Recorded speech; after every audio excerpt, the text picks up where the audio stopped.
Anyway, I'll leave the rest of it to Mr. Webster. Thank you very much.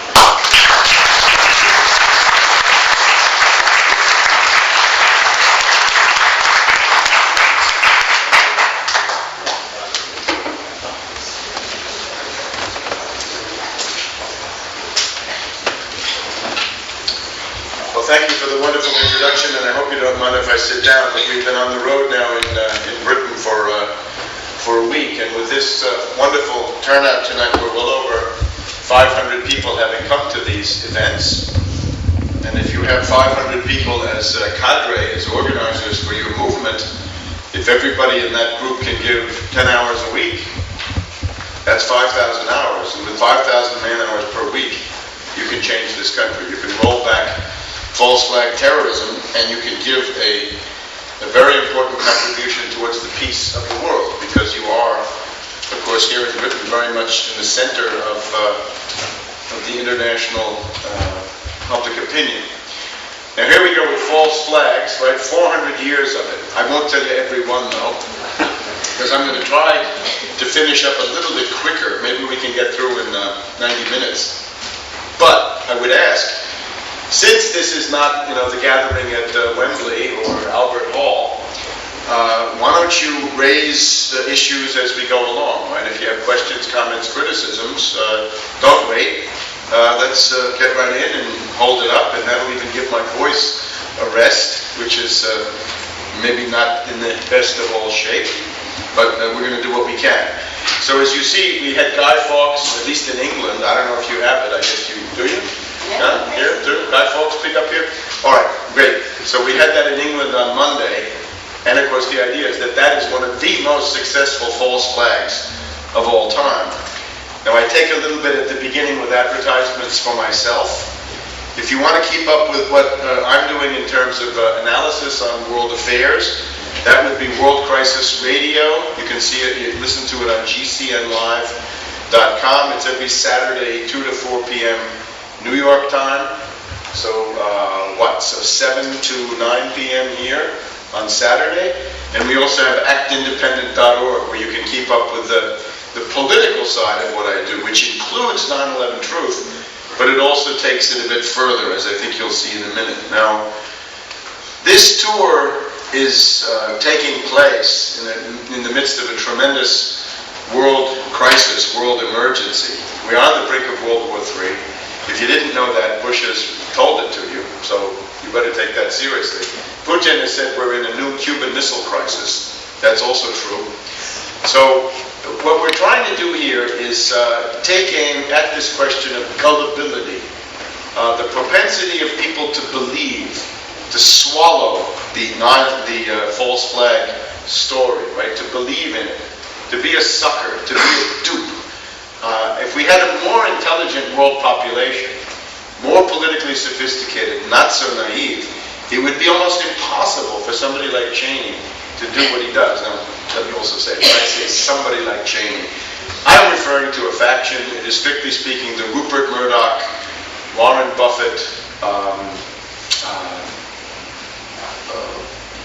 George Shultz, don't forget him, faction of the Anglo-American banking establishment. Whenever I say Cheney, I'm trying to use a shorthand so we get to the heart of the matter. Right? Don't tell me then that I personalize everything in Cheney, because I don't. It's just that this is a way you can sum it up so people can understand after all what you're talking about. If it weren't for the gullibility of world public opinion, they wouldn't be able to even hope to do any of these things. Now, as you know, I'm the author of this book. We hope to sell out. We've got 6 copies left.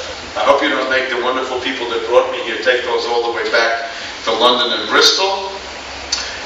Tomorrow I'm going to Italy. I'm going to be on book tour in Italy next week. This is my Italian edition, the most up-to-date of all my editions, La Fabbrica del Terrore.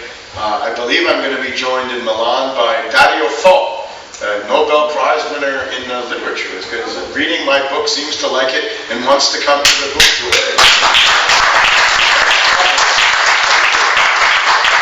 That'll sell some books too. This is my French edition. This came out about a year ago. I'm also going to be stopping off there, so it's sort of busboy's holiday here for me. This is my Bush book, of course. If you're broke, and been broke, you can get it for free, tarpley.net. It's been up there for 11 years now, 11 years plus. It's the oldest continuous anti-Bush website in the world that I know of. And this is the one that has Prescott Bush, grandfather of the current tenant of the White House, supporting Hitler as a Nazi. This is my first book that I co-wrote, directed, Who Killed Aldo Moro, 1978. And our finding was, of course, it was NATO intelligence. And we thought, well, if we put a US flag, it's so common, nobody will notice. NATO flag, nobody knows what it is. So he said, let's put the British up there and we'll get the NATO intelligence angle across. So that's my understanding of this entire 9/11 stuff comes out of the studies of the Baader-Meinhof Group, the Red Brigades, Central European spheres of influence, and geopolitical terrorism designed to defend the Yalta line of demarcation in the late 70s and early 80s. Very timely now that everybody's been northern rocked and countrywide, we have surviving the cataclysm. You can get the idea, right? The Federal Reserve breaks into pieces. The IMF is shattered into pieces. And let me tell you, if you've been following the advice I give you for your personal finance in this book, you would not have lost a penny on Northern Rock because you would have been heavily invested in gold and some other stuff. Against Oligarchy is a collection which will come out in print, I hope, sometime soon. It's been all over the internet, it's scattered. I'll refer to it at different times. Now, as a result of all of this publishing, I am actually not completely obscure, believe it or not, and I have been on CNN and Fox News, you see here, with the neo-fascist commentator Hannity here, a bully, a bushy, and the History Channel, anyway, something of a public figure. So what I hope to do is to use whatever notoriety I have to essentially warn you now of the situation that we're in. And of course, as everybody knows, the current emergency revolves around the Middle East, but with overtones of world war. We have the war going on in Iraq. We've got terrorism coming out of this Kurdish enclave, going into Turkey, going into Iran, acts of war being committed by the United States continuously against Iran. We've got a losing war going on in Afghanistan, and of course the British troops there are having losses. Canadian troops also. Terrible situation. We've got Pakistan now being destabilized. I'll talk about that. But the big question is the hysterical desire of the Cheney group to launch this big attack against Iran. This now overshadows everything else in the world. We have been lurching for three and a half years along the brink of a wider war with Iran. And it's a miracle we haven't already pitched over the precipice into some kind of an abyss.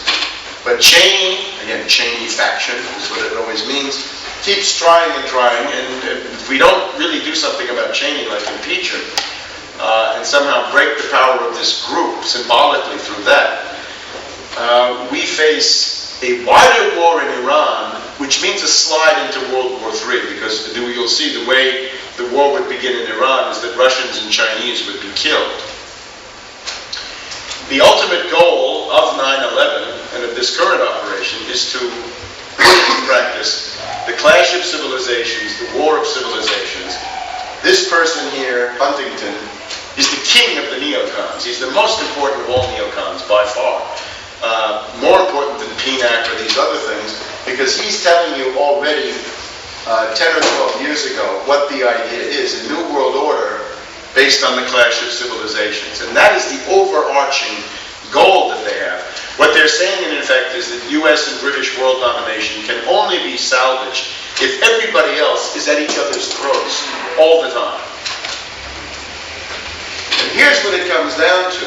Iran up here, Saudi Arabia over here, the fabled Straits of Hormuz. Now this has been a choke point of the world oceans for centuries, of course. The Portuguese colonial empire was pivoted on the Straits of Hormuz in the 1500s and the 1600s. Now, if you attack Iran in the way that Cheney proposes to do, what you're going to get is all of this coastline becomes a shooting gallery with torpedoes, mines, tanks, cannons, RPGs, bazookas, just about anything, catapults, burning oil slicks, you name it, that will be used to interdict the tanker traffic here and the freighter traffic in the Gulf. And here, of course, it gets very narrow. Here you can even sink some hulks in the channel and block it that way. And that is 1/3 of the world's oil goes through there, coming out. Going in, it happens to be all the supplies for the U.S. forces in Iraq. And you have these little islands, and this is going to be a disaster. This Gulf, by the way, is so narrow that to take an aircraft carrier into there is suicidal folly. I've talked to carrier admirals. They say even the Mediterranean, you feel very, very narrow. And of course, this is much, much worse. You don't need even to sink all the ships. You just have to get the maritime insurance up so high that it can't be done profitably. That happened back in the Kuwaiti reflagging crisis. So if you attack Iran, of course, they will have the right of self-defense under the Charter, and they will undoubtedly lash out. So what this means is oil at $500 or $1,000 a barrel, the utter crash of the dollar. I think the pound cannot escape the dollar crash because of the euro-dollar market in London. This will be the end of the world as you've known it. It will turn into a very hungry, very dark, very cold world. And it's important, therefore, to mobilize now to prevent this from happening. Again, for people who are younger, you have your own life to look forward to. For people who have children, you must fight for the lives of your children. And for people who are getting on in years, you're obviously concerned about the survival of civilization and what all of this leads to. So I urge you to think about activism. I come not to regale you, but to recruit you. I come to call you to activism, not to edify you with knowledge, but to give you the concepts you need so that you can be ready for the terrible things that unfortunately seem now to be in the offing for us. And I'm sure that you can be a great asset for humanity.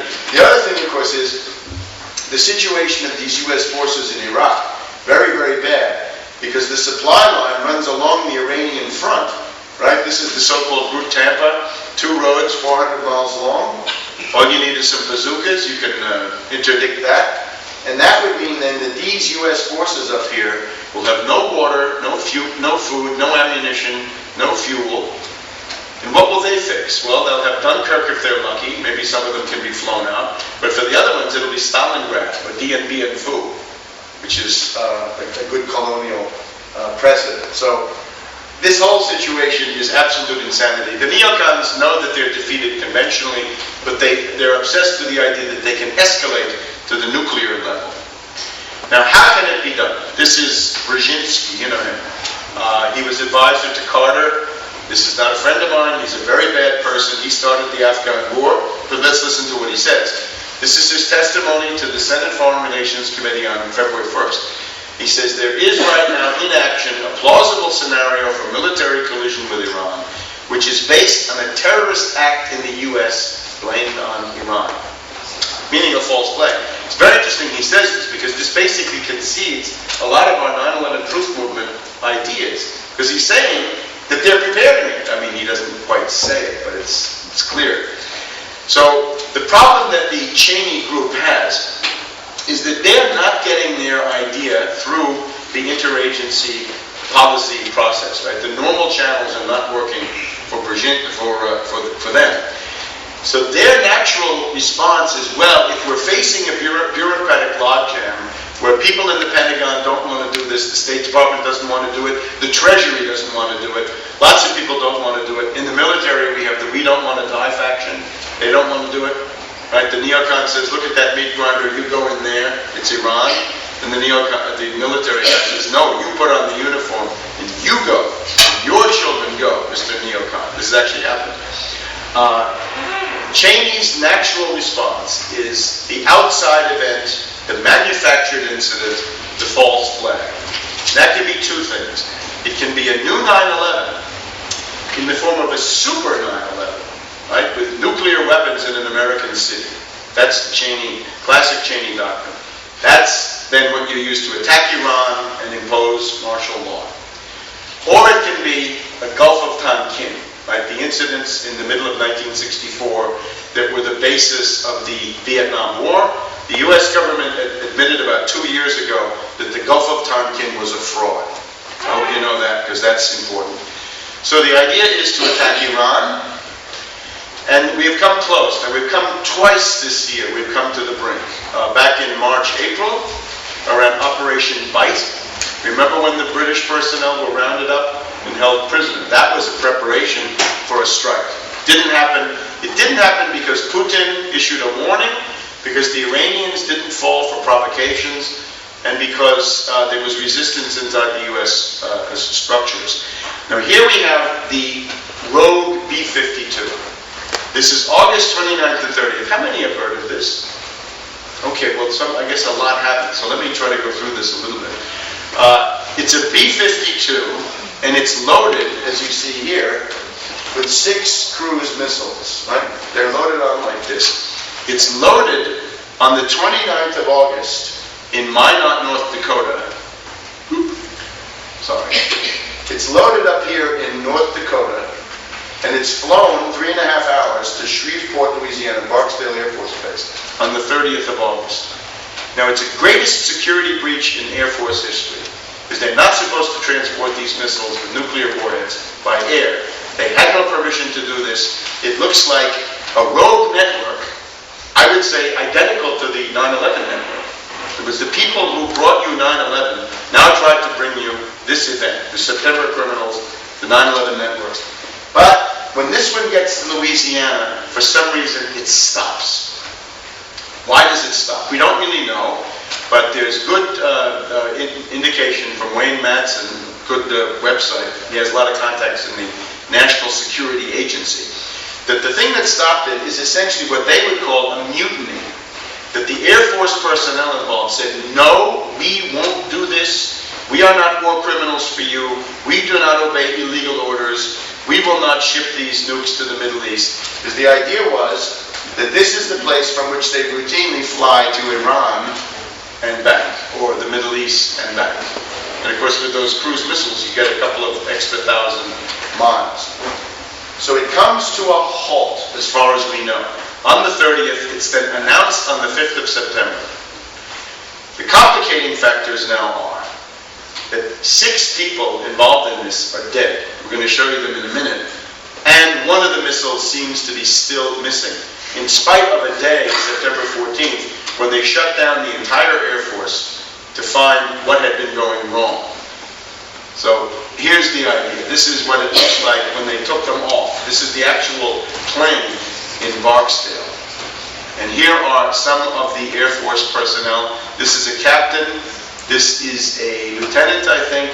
This is an airman, but he's part of the security detail. This is actually the lieutenant.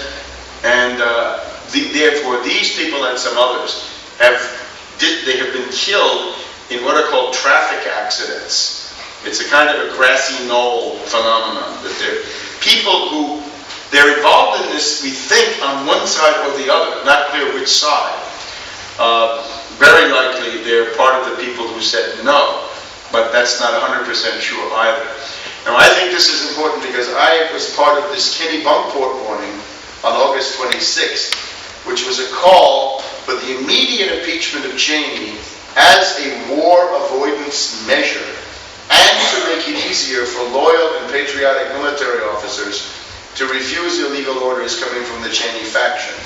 And we warned here, and I would say it again, if weapons of mass destruction go off anywhere in the world, you must think, not Bin Laden, not Al-Qaeda, not the Cave, not Hezbollah, none of this stuff, not Syria, no, no, no.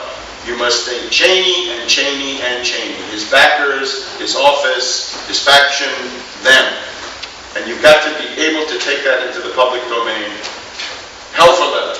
You've got to basically, by the way, they have a war plan. Do you? If the war starts tomorrow, you know what to do?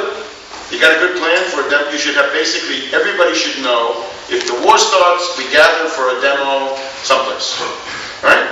We've got to be, and to show the people here, somebody's fighting, we don't accept it. My friend Kevin Barrett, you know him, the Muslim who got kicked out of the University of Wisconsin, he designed these big plastic signs saying inside job. And he said the purpose was for the next one. In other words, what you can do with this plastic stuff, you know, you can get several hundred of them for $200. You can get 500 of these things. You can take the biggest monument in Edinburgh and wrap it. You can put these things all around the outside. Inside job, like that French artist who wraps buildings. You can wrap a building with inside job, like ribbons, like tape. You know what I mean? Like for Christmas. Anyway, you've got to be ready to do that kind of thing. And you've got to have your own plan for what you do if war breaks out.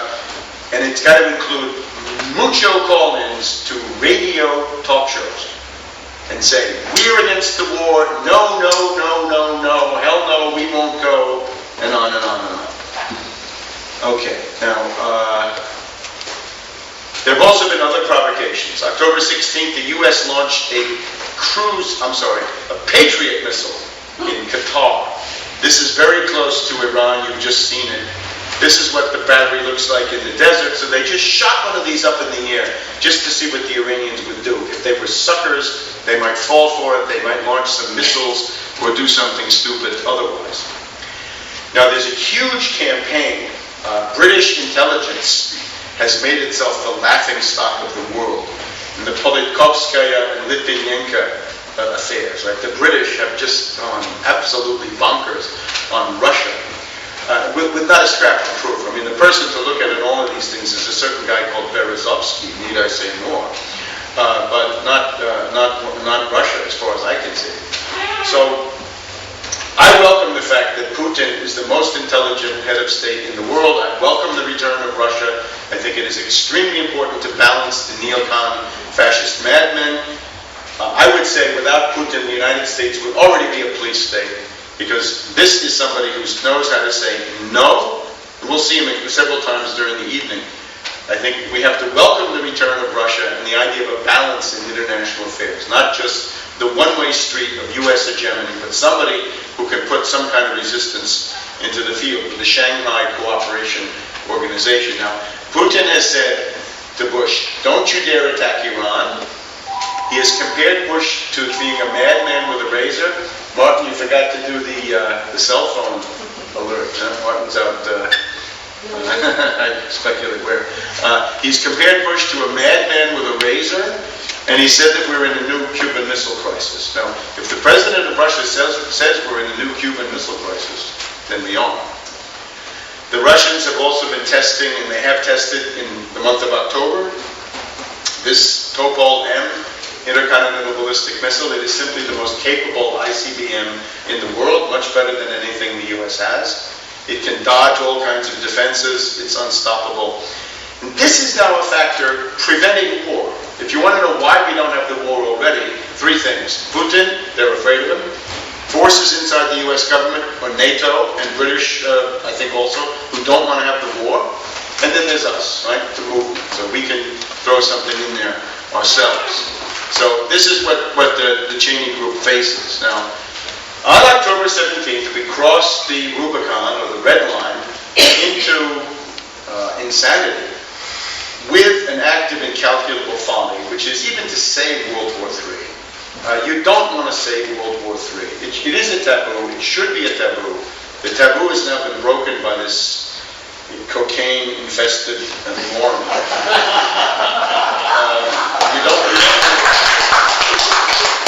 You don't want to let him drag you into World War III. In other words, you've got to defend your children and your lives and everything you've ever built up against a very superficial fellow, right? A dry drunk and a cocaine addict and all the rest of it. Somebody who is pumped up with psychopharmaca every day, without a doubt. And he's got these handlers, mainly women around him. The handlers are mainly women who tell him how great he is. We can go through this in some detail. Anyway, you're not supposed to say World War III. The very act of saying it brings it closer. Now, Bush has invented, in the 1930s, people used to walk around making a certain gesture. Well, Bush he's got his own variation. Look, remember it used to be like this? Now, Bush says, no, do it my way. So the point is, though, that we are now in the realm of the strange loves, right? We are in the world of Dr. Strangelove. And again, you've got to fight back, because now this is the issue. And I've been putting this stuff up for quite a while, and people say, well, aren't you overdoing it? Not when Bush says World War III, I'm sorry. This is quite timely. Now, the destabilization of Pakistan, just to deal with that for a second. I'm noticing also the BBC is absolutely foaming at the mouth. I'm seeing radios foaming at the mouth and televisions that are foaming. What happened here was, this is at the end of February, and our dear friend Cheney goes to visit President Musharraf of Pakistan. And what is Cheney's message? He's saying, you are the Eastern Front of the battle against Iran. You will join in our attack on Iran. You will use your atomic bomb, your Islamic bomb will be used to nuke Iran, if necessary, under our orders. And Musharraf, I think much to his credit, simply says no.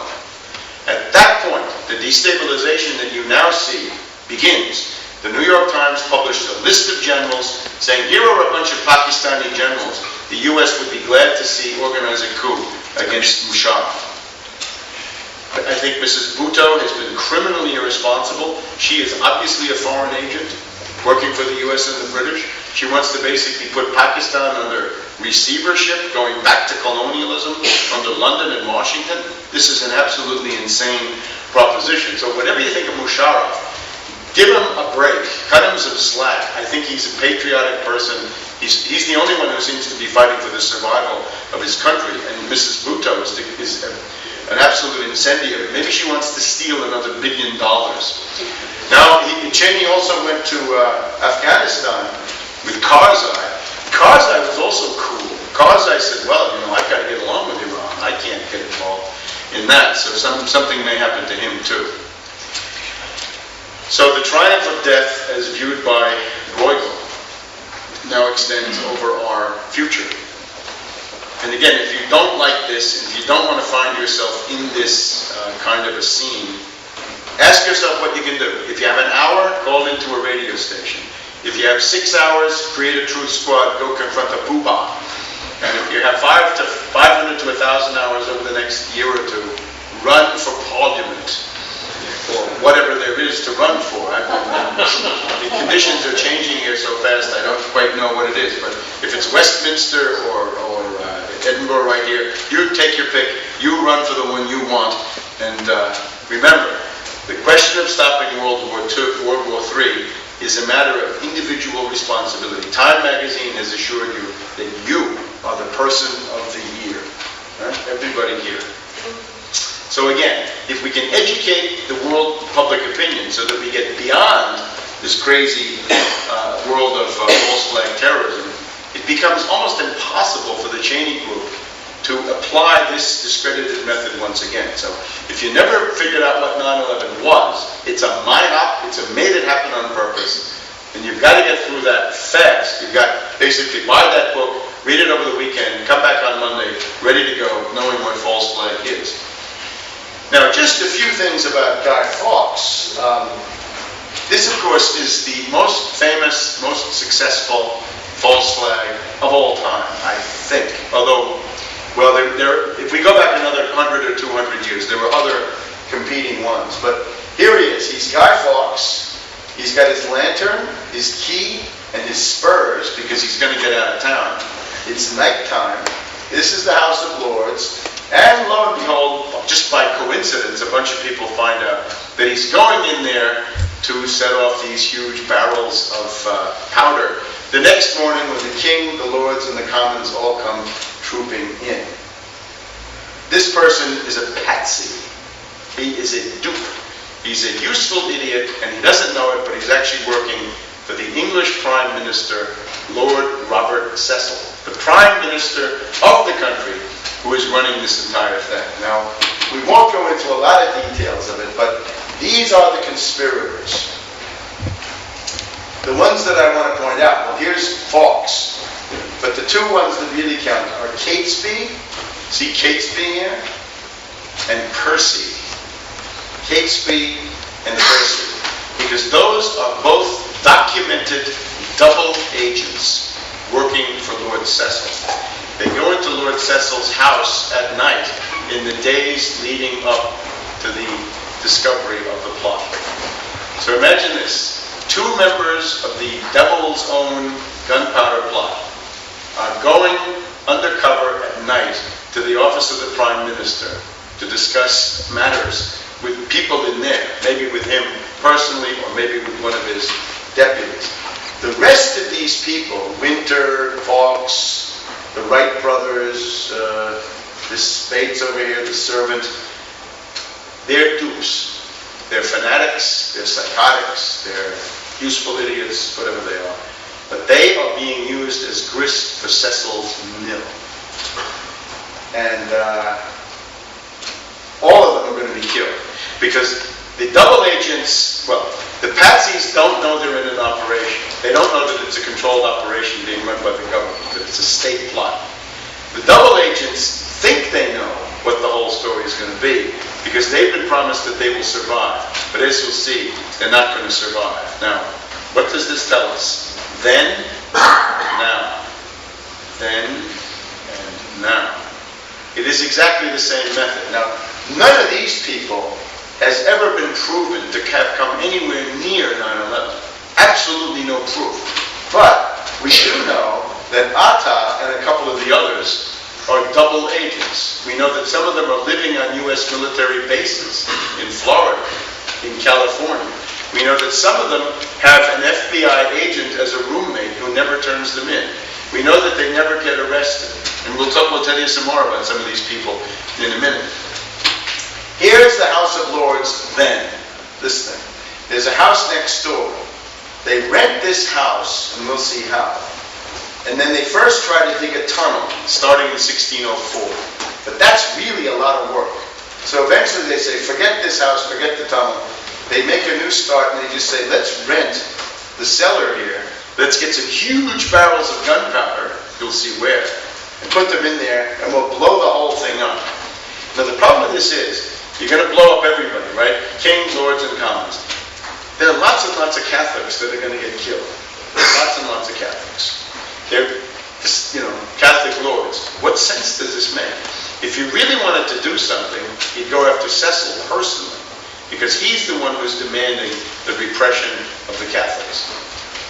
But they don't do that. So because the whole thing has been created by Cecil. Now here's an interesting story.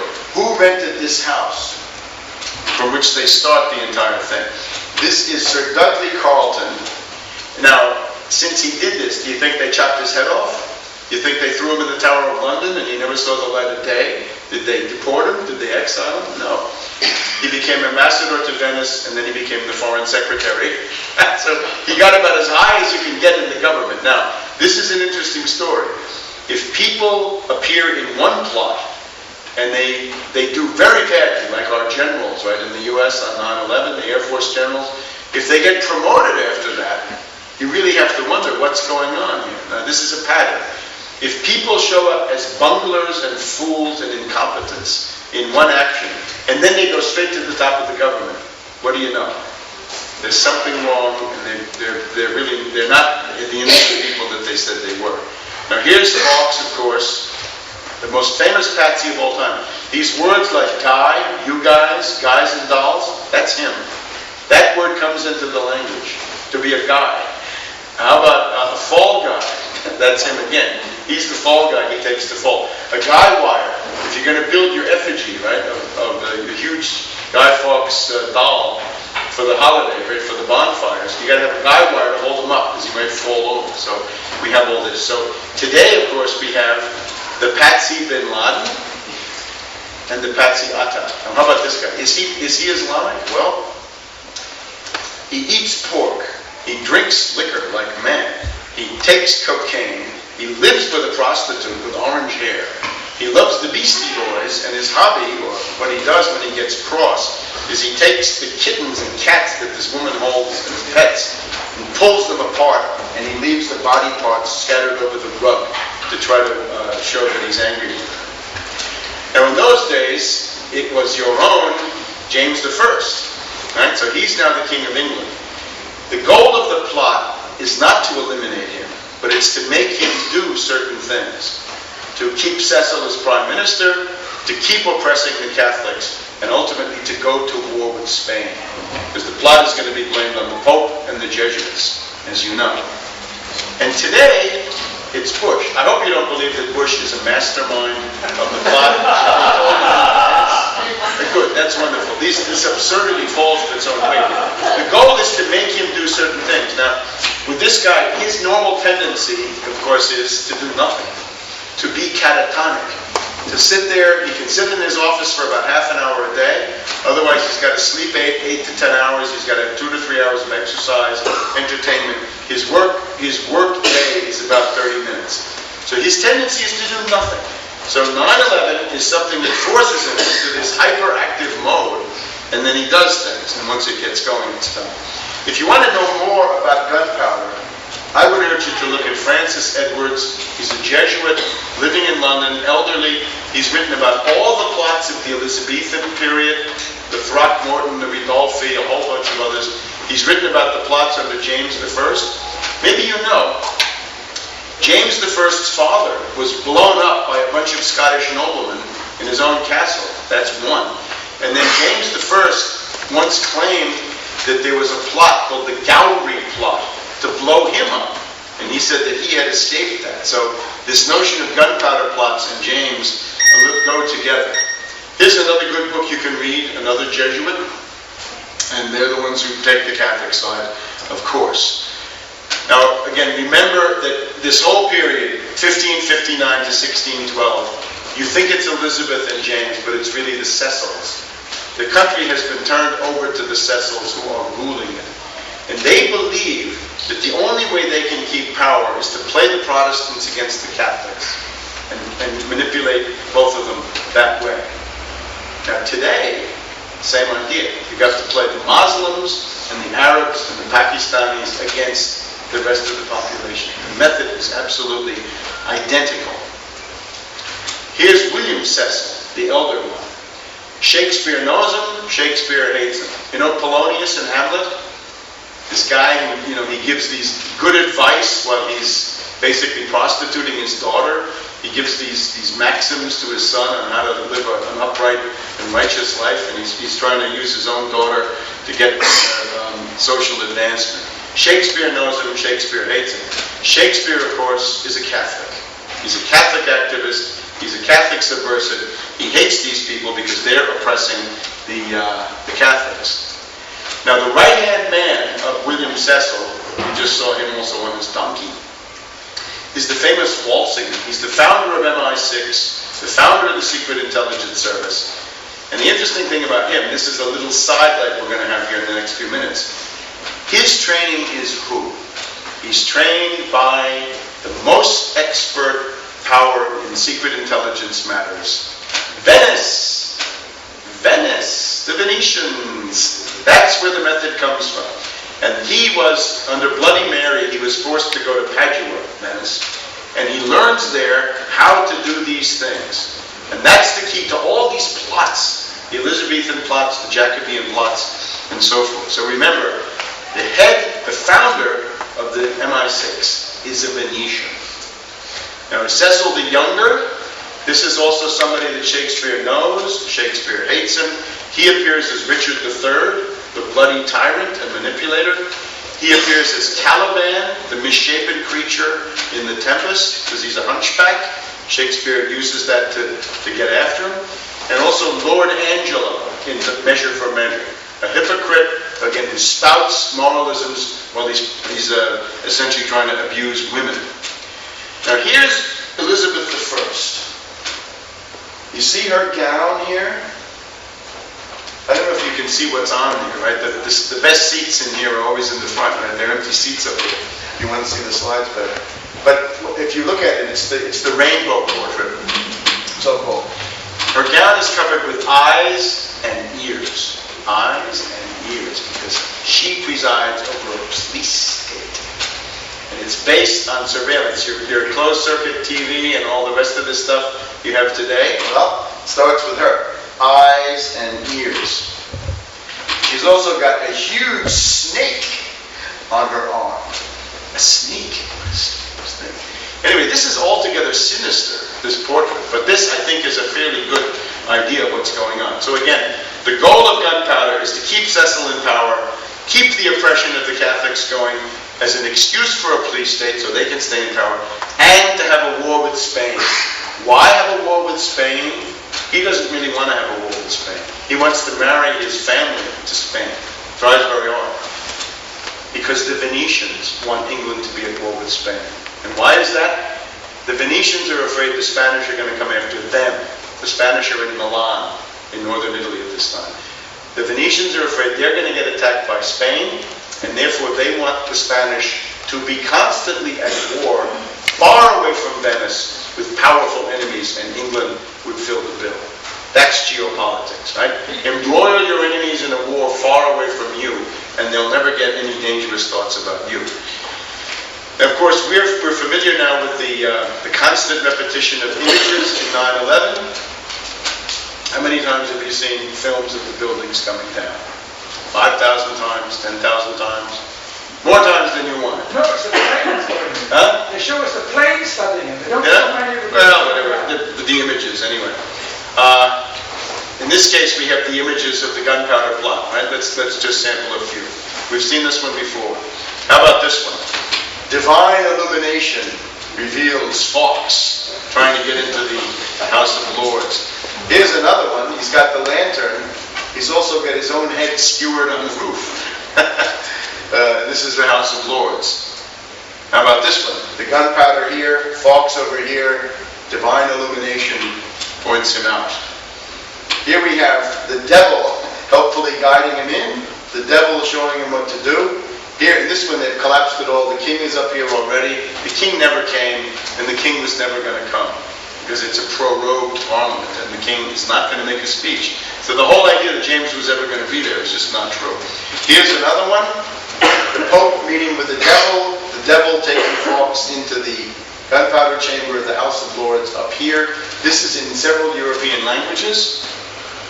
Guy Fawkes' lantern, still on display in Oxford. And a German version, right? This is a better version. Here's Bates. And again, the two double agents, Catesby and Percy, who make sure that everything goes as they want it to. Okay, so then and now. Now, interestingly, Catesby and Percy, when the plot is discovered, if you were Catesby and Percy and the plot is discovered, what would you do? Flee! Go to France, get out on the water. They don't do that. They go into the heart of England. They go here to Shakespeare country, right in Warwick, Stratford-on-Avon. You know why they go there? Because that's where everybody's a Catholic. The Catholics are a very large minority in England, or maybe they're the majority. Nobody knows, because it's been suppressed. What they try to do here is to go here and start an armed rebellion. And you know why? Because Cecil wants all of his enemies to come out in the open with guns so he can chop them down, cut them down. And that's how Catesby and Percy get killed. They've been promised that they will survive, but Cecil sends a special sharpshooter with a special mission to kill both of them, and they both get shot by the special sharpshooter. So if you're a double agent, you're expendable. Don't ever forget it. Now, what was used as gunpowder? Well, what it used is not gunpowder, but corn powder. It's an explosive, but it's very coarse and very inferior. And in this case, it's decayed or inert. Probably 100 years old or something at the time, and waterlogged or something like this. So here's the Public Record Office. The War Office reports that the powder from the House of Lords has been returned, meaning that they lent it, and now it's coming back, and it's decayed corn powder. Daily Telegraph, 1978. So now we have to change the name to the Decayed Corn Powder Plot of 1605, propagation by Cecil using so-called Catholic double agents as patsies. Ben Jonson is part of the plot. This is important because Ben Jonson works for Cecil. He's the playwright, right? He's the enemy of Shakespeare, needless to say. And what this shows is that Jonson after the plot goes off, is in touch with the Venetian embassy. And the point of this just is to show you that Venetian intelligence, Venetian spies and provocateurs are active in London. And I have found virtually no writer who has ever paid any attention to this fact, that the Venetians are there in the background. And we'll get to the Venetians again in a second. Now, how about torture? Bush says, if we do it, it's not torture. Right? If somebody else does it, it may be torture, but if the U.S. does it, it's not torture, whatever it is. Well, how about Fawkes? His signature before anything, after some torture, after more torture. How about this? Was he tortured from here to here, before and after? Looks like heavy-duty torture to me. Now, Wintour confesses, probably tortured. There's a letter where he says, I'll write you my confession as soon as my hand is back together again. But how about this? This is Wintour's signature, T-O-U-R. See it? There's the confession, T-E-R. Now in 9/11, of course, we may have voice synthesizers at work. In this case, Cecil has got these handwriting experts who can fake anybody's handwriting, except they make mistakes. And again, look. His real signature and on the confession. Is it a forgery? I think so, huh? Here's another one. This is another confession. The Attorney General is this guy Cook. Nottingham, Suffolk, Gloucester, Salisbury, that means Cecil. They're all listed as witnesses to this confession. But those are not signatures, see? It's all the same handwriting. So he just says, these are the people who were here, and they all vouch for they all verify that this is true. Except they didn't sign it. So the documents are all a fraud. Now, very significant, where does the gunpowder plot lead? It leads to civil war. Civil war. You try to build a state and a system on false flag synthetic terrorism. It's going to blow up in your face. There's the Puritans in particular, the extreme anti-Catholic, anti-Spanish party. They want to go with this gunpowder ideology more and more, like the neocons of today. Right? They want more and more 9/11 hysteria. But then the Stuarts and their man Laud, the Archbishop of Canterbury, they don't like this. It's too plebeian, it's too scurrilous, it's enough already. And ultimately then in the 1630s and 1640s, the Cecil system dissolves into the English Civil War. And I think that's a very important connection. A state built on synthetic terrorism simply cannot stand. And of course Bush, I don't know if you know this, Bush talks about 9/11 all the time. If the topic is Iraq, it's really 9/11. It's Iran, it's 9/11. If it's economics, it's 9/11. Standard Bush speak. Noun, verb, 9/11. That's a sentence for Bush. If you're interested in Shakespeare as a member of a persecuted religious minority, like if I were Muslim today in England, I would look at Shakespeare. Because that's somehow an analog to all of us, really, a persecuted minority of dissenters, or maybe we're a majority, and they might have been too. This is this German woman, Hammerschmidt Hummel. Here's what she finds. You know that there are these years in Shakespeare's life, the lost years. Nobody knows where he was. Well, she shows, with these signatures, which are somewhat faked, Arturus Stratfordus up there. He's in Rome in 1585, in the lost years. He's in Rome again in 1587, Stratfordus Castrensis. There's another one, Gulielmus Stratfordus, in the same years. The lost years were in Italy, and he was in Rome, and he's hobnobbing with the Jesuits because he likes them. The Jesuits are big on drama. Now this is an interesting one. You can say a lot about Shakespeare and the gunpowder plot, because he knows some of these people. They're Catholics like him. He's met them in the London bars. Macbeth is the first one that he writes after gunpowder. And it's got all these, the atmosphere, of course, is Scotland and the killing of kings. Some have tried to argue that Shakespeare accepts the official version. He does not. There's a famous essayist in the US who says that. No, he does not. What he's doing, he's saying to these people, you, my fellow Catholics, don't be suckers. Don't get put into a false flag plot. Don't let them recruit you as cannon fodder for another one of these stunts. And again, ultimately, James is not even going to come. It's a pro-rogue parliament. The whole thing is a fraud. Now, just in the background, and I think this is important to understand history, which maybe not all, are the champs. And they're a collapsing empire. They're very nervous. They're very frightened. They run operations. And I just have to stress that for you. Gunpowder plot fits into their plan because they want England and Spain at war. And the key guy, I'm writing about him now, is this Paolo Sarpi. He's got his portrait here in the Bodleian Library in Oxford, that he's the guy who tore the guts out of the Council of Trent, the main church council of the Catholics in the 1500s. He has a network in England. He's got John Donne, Sir Francis Bacon, Thomas Hobbes, John Milton, Dudley Carleton. He's got dozens and dozens of people who think he's God. And this is a really important thing. Anyway, I can't really go much into it, but I wanted to alert you to this thing. Except to show you Disraeli. Now, Benjamin Disraeli was, of course, Lord Beaconsfield. He was Prime Minister in the 19th century, right? The Disraeli-Gladstone period. You have to look, if you're interested in understanding Britain, the novel Coningsby, 1844, in which he basically says, there's a big party in the English nobility, the Whigs, who are the Venetian party. And that the Constitution of England is actually a Venetian one. And here's what Coningsby says.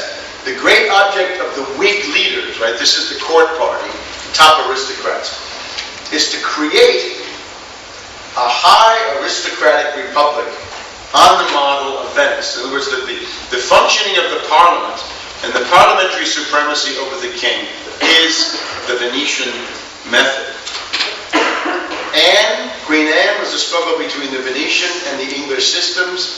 The Venetians win. George I is a doge, a Duke of Venice. George II, the same. George III fought, but he couldn't resist. Some of you, if you've read a lot of history and you never heard of this, you may be saying, I don't know where you got this. This is not generally known. Coningsby says, you have had your history written for you by the Venetian party, and it has been in their interest to conceal the main stuff, the Venetians. Later on, they redirected against France, right? When Spain collapses, they can't go with attack Spain and the Pope anymore. They got to do attack France and the Pope. And that's done with this Popish plot of Titus Oates. It's about 1678. It's all based on nothing. About 30 people get killed based on absolutely nothing.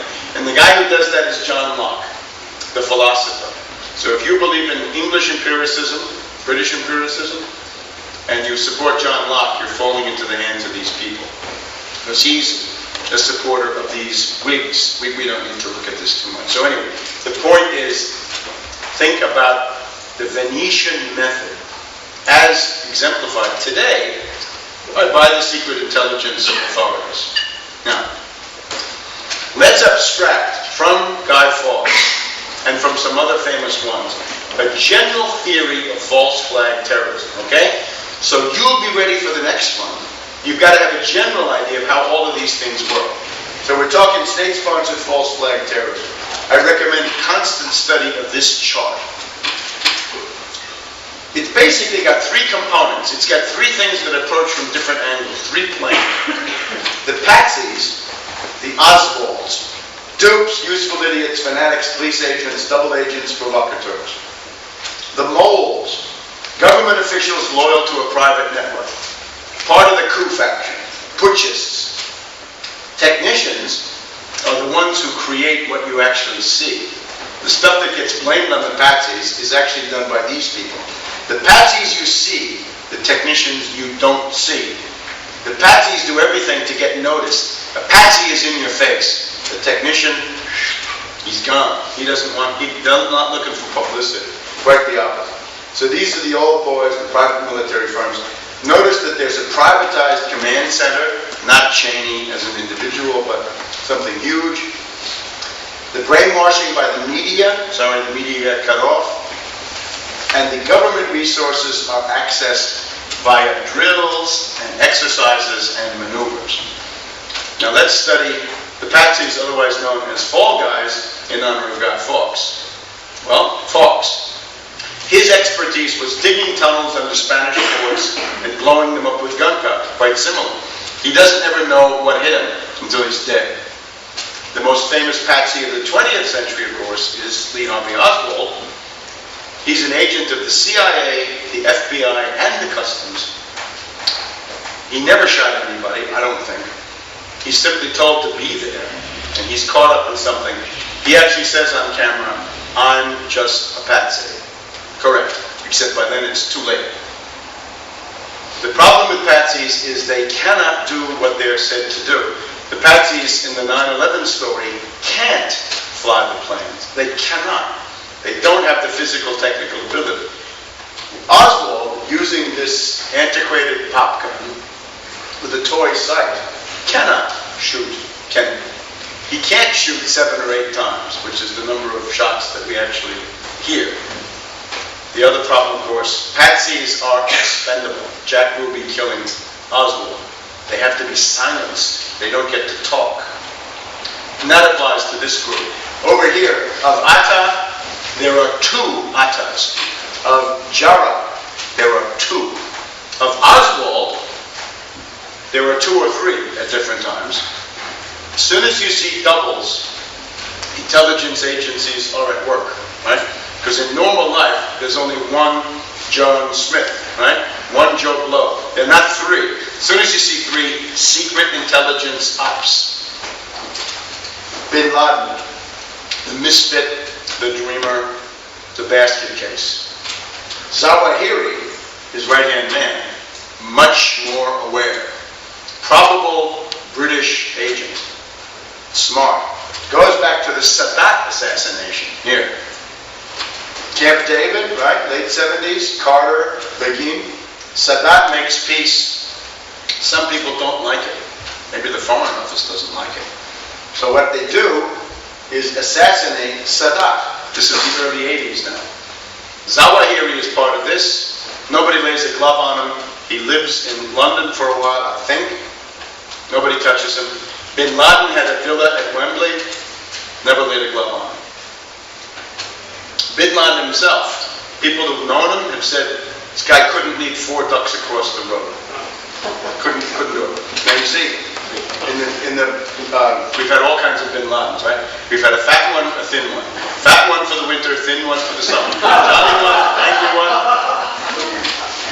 But here's one, this is a Bin Laden of a couple of years ago. Now you see, he's getting a bit gray, and of course, gentlemen, you know, when you go into the bar and try to pick up a date for the evening, you know, that gray hair, it just doesn't help you. So he's obviously understood. You've got to, this is the Bin Laden. This Bin Laden came out at the same time as the Rogue B-52. Just in the first 10 days of September, right before the 9/11 anniversary, they brought out this guy. Now you tell me, is that the same guy? I believe Bin Laden is a troupe of actors. I don't know whether there is any biological Bin Laden anymore. He was getting dialysis from the CIA, he was getting all sorts of stuff from the CIA. But what I can tell you is, the new actor that they've now been using to play him, we know who it is, we've discovered. That's the real Bin Laden of now. Right? This is the current name player of Bin Laden. How about this one? Sergeant Ali Muhammad is part of the Sadat assassination also. He was a major in the Egyptian army unit that did the killing. He has to flee. He goes to the U.S. He is welcomed. They make him a sergeant. It's quite a come down, but they make him a sergeant in the U.S. Army Special Forces, Fort Bragg, North Carolina. And he becomes Bin Laden's personal assistant, his valet, or his man, I guess you'd say over here, right? So he's a double agent of the U.S. and a valet for Bin Laden. What does he do? See, Bin Laden is a basket case. If Bin Laden has to move from Saudi Arabia to Afghanistan, he can't do it. He needs an assistant. So this guy organizes the move. The other thing that he does is when bin Laden wants to bomb these embassies in East Africa, he shows him, Sergeant Ali Muhammad shows him how to do it. Now, Sergeant Ali Muhammad has never been prosecuted for mass murder of U.S., Africans, and many others in those embassy bombings. He is living happily somewhere in the U.S. in the Federal Witness Protection Program with a new identity, a new name, income for life. We don't know if we'll ever see him again. But if you do, remember Sergeant Ali Muhammad. Now, the interesting thing is, if you have a bunch of patsies, suppose you have 20 or 30 patsies, what you can do is create a counter-gang or pseudo-gang. The authority here is General, well, he starts as a major, but if he does become a brigadier general, Frank Kitson of the British Army, Gangs and Counter-Gangs. This is the textbook in the Pentagon, absolutely West Point, all these places. Low-intensity operations, subversion, insurgency, and peacekeeping. Now, what's his approach? That's Kitson. He's in Kenya in the 1950s. There's a nationalist group called the Mau Mau, and they're gaining ground. But he wants to slow down the process of independence. If you can stop it, do that too. So what he does is to create his own Mau Mau. He gets disgruntled Mau Mau veterans and others, forms them into a parallel Mau Mau, a pseudo-gang or counter-gang Mau Mau. And that group then, for some strange reason, goes out and commits tremendous atrocities, killing people left and right, horrendous stuff. That is then put in the press. At that point, the Kenyan upper classes, and there are some, the rich and the middle class and everybody else, becomes horrified by the Mau Mau, and the process of independence is slowed down. So if you have a group you want to discredit, create your own version of that group, and you can do it that way. Now, the application today is, you think there's Al-Qaeda in Iraq under the late Zarqawi? No. It's a counter-gang created by the U.S. and the British. Now, why do they need this? I can only say, if Bush did not have Al-Qaeda in Iraq to talk about, he would be in bad shape. Because he's always got to say, I'm fighting the same enemy in Iraq that we had attack us on September 11th. That means you've got to, according to their world, you've got to show it's Al-Qaeda. So who does it? Zarqawi, he's the late Zarqawi. He was in the Ansar al-Islam enclave. The U.S. was bombing targets all around him with the no-fly zone, but they didn't touch it. They need him.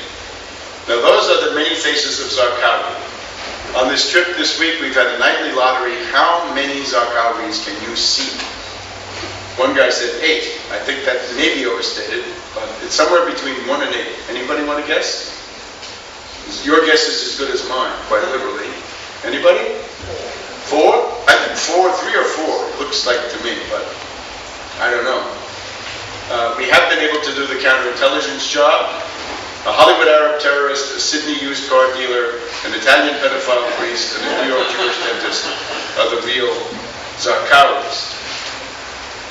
So, again, that's what they call Al-Qaeda in Iraq. Now let's do the moles, okay? We've done the patsies. Let's do the abstract theory of the mole.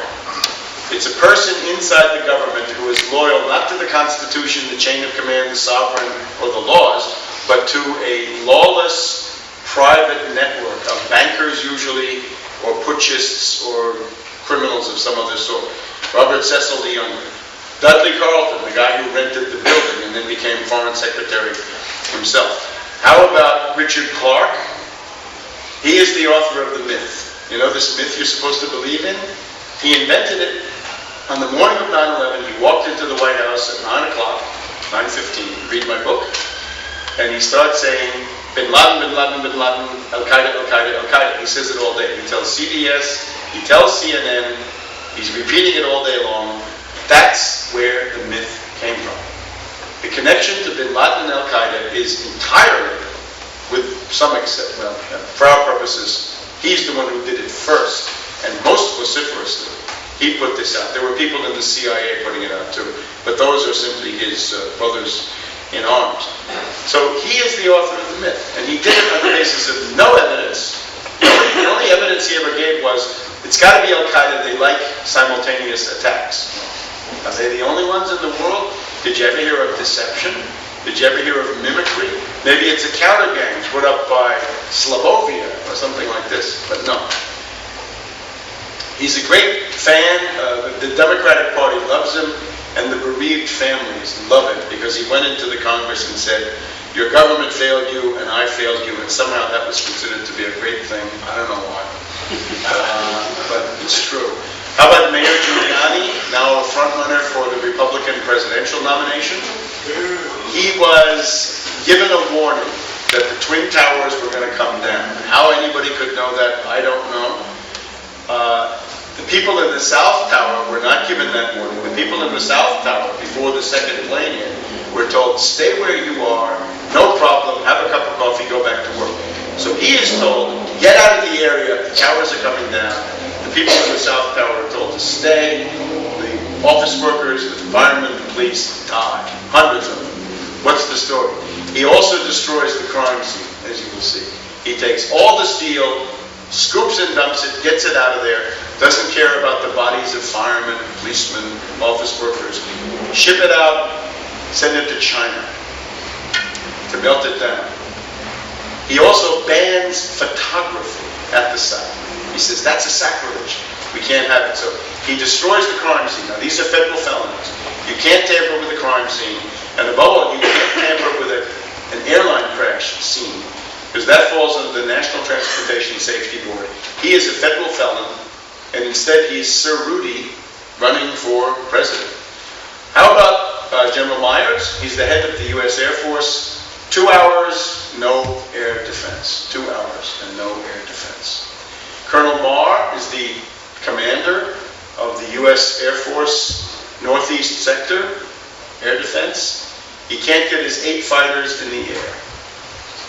He says, if I put them in the air all at once, they'll all run out of gas all at once. Therefore, I launch none of them. Not the spirit that won the Battle of Midway. And then when he does launch them, he sends them out over the Atlantic. Not good. Dave Frasca, FBI, Islamic Fundamentalist Bureau. He gets warnings from Minnesota, warnings from Arizona. There are these Arabs. They seem to be mentally unstable. They want to learn how to fly, but not to take off or to land. What should we do? He puts the reports into his desk. He gets hundreds of emails. He ignores them. Is he a mole?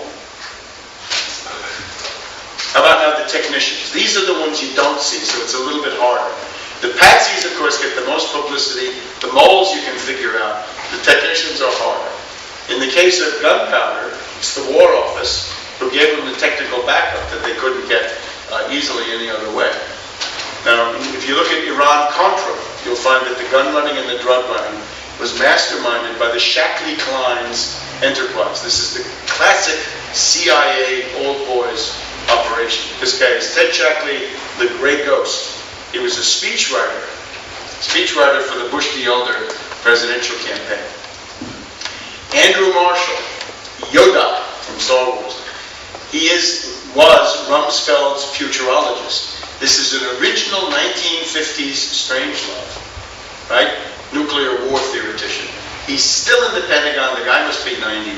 He's always coming up with new scenarios, and he is very, very much, let's say, in the center of interest of 9/11 truth investigators. The other people we have to think about in this connection. Booz Allen Hamilton says that they can coordinate even the most complicated operations and activities. I wonder what that means. And if it's not them, DynCorp or the infamous Blackwater, they all say they can coordinate anything up to and including nuclear war. Well, that spreads a pretty wide feeler, wouldn't you say? Maybe some of the things we've been talking about. Maybe we'd like to know what they were doing on 9/11. Huh? Would you like to know that? Now, if you want to look at a good movie, you want to while away an evening, or begin to educate friends and so forth, The Package. It's a movie, Hollywood movie, very good, shows moles, patsies, technicians. It's from the late 80s, and it shows a group of US and Soviet officers who want to kill Gorbachev to stop disarmament. They want to murder him in Chicago. and they try to do it and they don't succeed, but in the course of it you see the entire thing. Now I should have put this with the patsies, but the patsies have to be kept. You can't just pull a patsy out of your nose, right? You got to have patsies with a track record. Now in this case, Londonistan, right? People talk about the fact that you have all of these extreme groups operating out of London. It's not new. This is now the 1840s. The King of Belgium, Leopold, writes to his niece, Queen Victoria. He says, look, in London, you have a zoo. You have a menagerie with Kossuth of Hungary, Mazzini of Italy. Mazzini is somebody people probably have heard of. Some French guys, to let loose on the continent to render its quiet and prosperity impossible. In other words, what he's saying is, you keep patsies for destabilization purposes in London. So after the fall of the empire, it becomes very much all the groups you need to destabilize India or Egypt or whatever it is, you've got to keep that in London. And that's your Londonistan. But Londonistan has a history of 150 or more years. Now, we're switching out to 9/11 exclusively. For people who maybe are coming in for the first time, okay, let's just go through some of the obvious absurdities of the official version, try to set the record straight. Then I will show you the two things I care most about. Angel is next, and the drills, and then we'll have some high comedy, and then we'll be done. Now, of course, the problem here is this is not the collapse of a building. This is an explosion, right? This is a huge apocalyptic detonation, right? You've got debris being thrown hundreds and hundreds of yards. I mean, look at this stuff. Look at these huge chunks. There's no simple collapse that could do this. And it's even more absurd when you remember that there are these 45-odd extremely strong steel columns, which are like a suspension bridge or a battleship, reinforced steel. And remember, this is a heat sink. If you think that you can apply heat to one part of this, the structure itself will convoy away the heat and dissipate it, so that you'll never get the temperature you want at that point. It's like a radiator that's taking the heat far away from wherever you are. All of the pancake theories say that the floors would fall down. That's fine, but there's no force on Earth that's going to bring back, that's going to allow kerosene to eat into those columns and bring them down, as we'll see in a minute. Instead, what we see is this molten metal. The molten metal pouring out of the building. Again, this cannot be a kerosene fire. You never had your camp stove melted by the kerosene in your sterno can or anything like this. The flame on your gas range does not melt the pot or melt the framework on the top of the range. So I have to say, my book is the first book that says thermite. It does, starting in 2005. Professor Jones, of course, Stephen Jones, has now proven these things, I think, in a very adequate way and admirable way. So let's just look at one of these pieces of steel. Now, this is what Giuliani didn't want you to photograph, and he wanted to take it and melt it down, right? So there's one of the central core columns, and here's a fireman. Now look at that. Do you think that's been done by a kerosene fire? Isn't that rather neat? It's just been diced. It looks like an oxyacetylene torch has been at work. And of course, this is the typical way that a thermite charge would be put in. Thermate, there's a kind of a thermate collar that's put diagonally, as you see across here. And the reason they do it on this diagonal is so that the weight above will then slide down. If you chopped it just horizontally, it might just sit there for a while. But in this case, it's going to slide off, and that's going to bring down whatever is above it. Now at the Pentagon, the official story says that the plane approached in this fashion,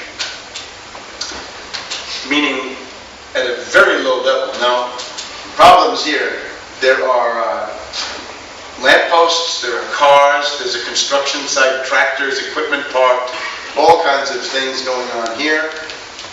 And you're supposed to fly the plane at 2 centimeters from the grass The grass is not touched, not singed. It's amazing. All kinds of pilots say they couldn't do this, but Hani Hanjour, the misfit, has done it. They say that he tried to rent a plane in Maryland, and they wouldn't give him a Cessna because they didn't think he'd bring it back. They thought he'd crash it, and they didn't want that. So this is now Hani Hanjour allegedly accomplishing this, and that's not even what he does. He gets a 38-foot wingspan into a 19-meter hole, and now notice also, this is after the facade has collapsed as a result of fire.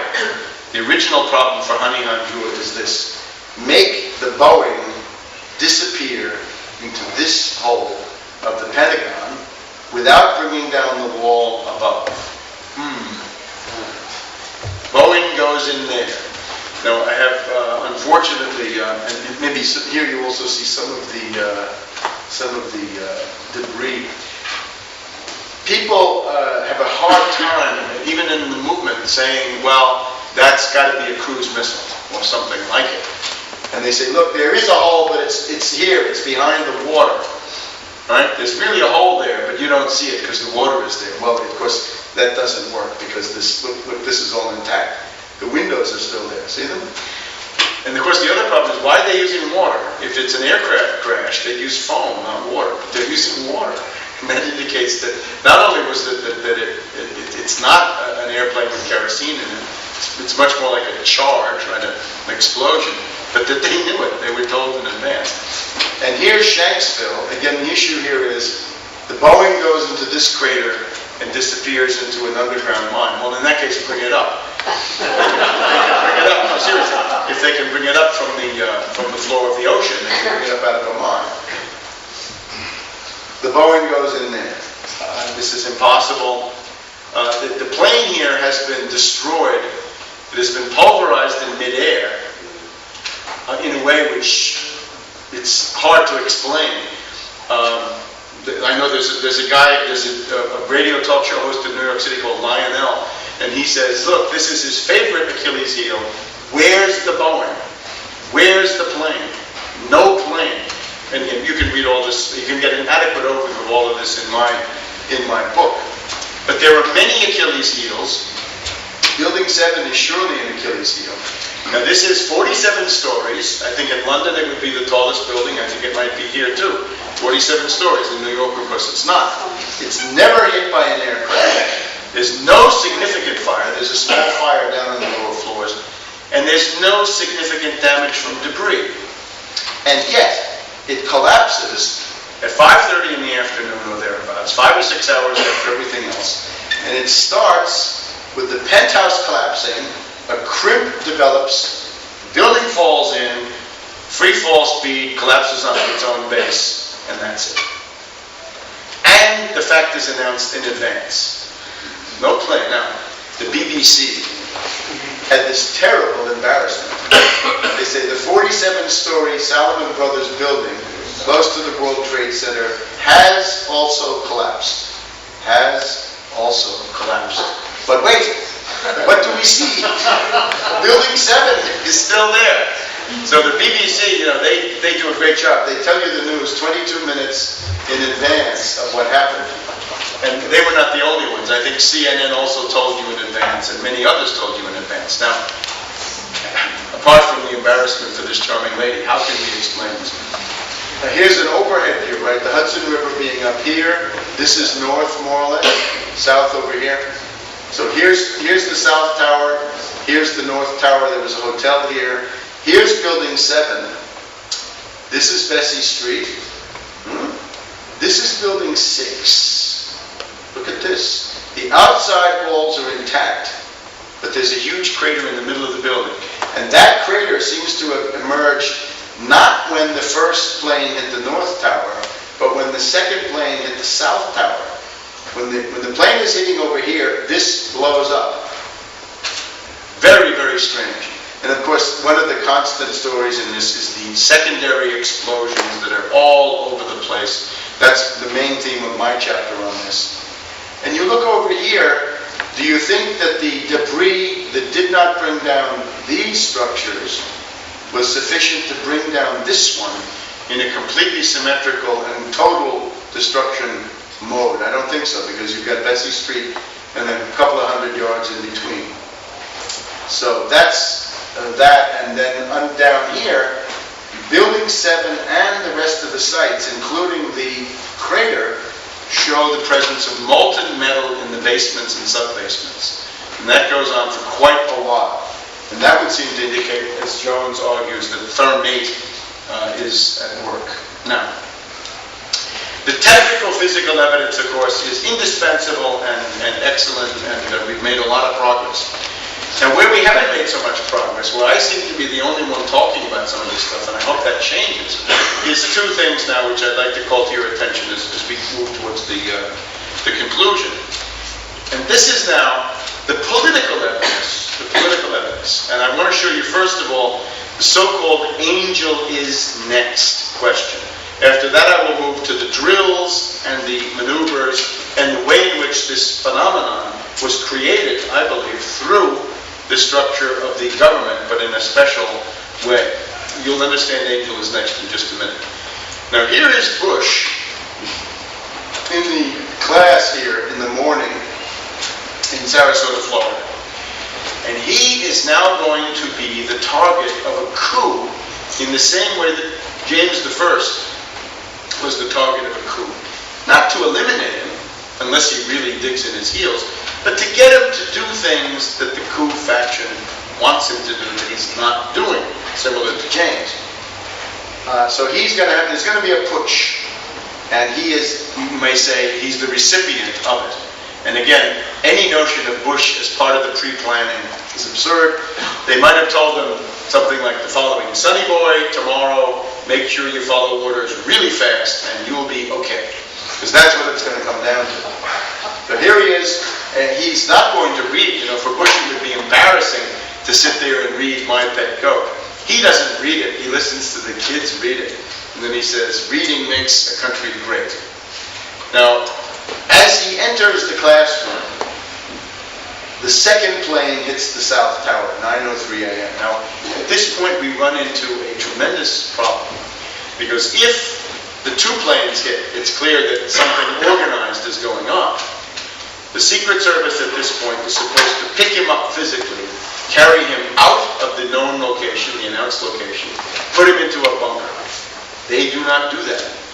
One Secret Service agent says, we're out of here.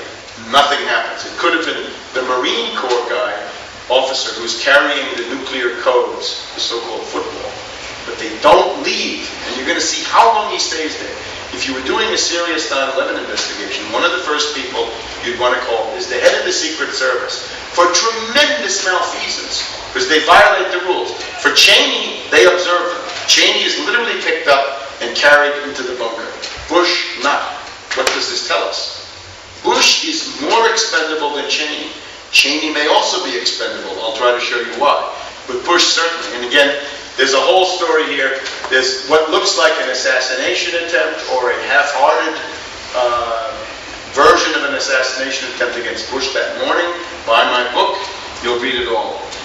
Now, here's where, according to the official characters, Andrew Card, the chief of staff, says to him, the second tower has been hit, the country is under attack. We have my friend Gillian Norman, originally from Yorkshire, but now living in Australia, said at the Vancouver conference, she thinks that what he's actually saying here is Angel is next. Now, Angel is Air Force One, Bush's plane. To say Angel is next essentially means you are a target. You are next. Putting him on the hot seat. Now that's controversial, and it's more heuristic than it's a suggestion to make you think rather than an assertion. Now, let's do our pop psychology quiz. What is this man thinking? Anybody want to volunteer? Because there are two schools of thought that usually emerge. Huh? What am I having for lunch? That's what I never thought of. Anybody else? He's afraid. Huh? He's afraid. He's afraid, yeah. That's what I think. A number of people, Barry Zwicker of Canada, think that he's saying, my plan is succeeding, it's going perfectly, there's no resistance, It's all functioning perfectly. Soon I will rule the world. And I don't see that at all. I see pure terror, pure fear. He doesn't know what to do. He's absolutely terrified. And he may realize, again, if Gillian Norman is right, he just got the threat. So, again, the line that might be coming out of his mouth is, you know these adult undergarments? Adult diapers? Uh-oh, should have worn Depends. He's very frightened. Now, just sitting here like this, another interesting angle on this, if you sit like this for 15 minutes, let's assume that he's told the U.S. is under attack, and he sits there for 15 minutes. What about that? That's impeachable right there. Because if you're the president, you're supposed to say, call out the guard, launch the fleet, mobilize the divisions, send the tanks, this, that, call NATO, call the Japanese, call Putin, blah, blah, blah, blah. He doesn't do any of that. He just sits there. And as a matter of fact, his secretary, press secretary, Fleischer, is holding up this big sign, don't say anything. And he follows orders.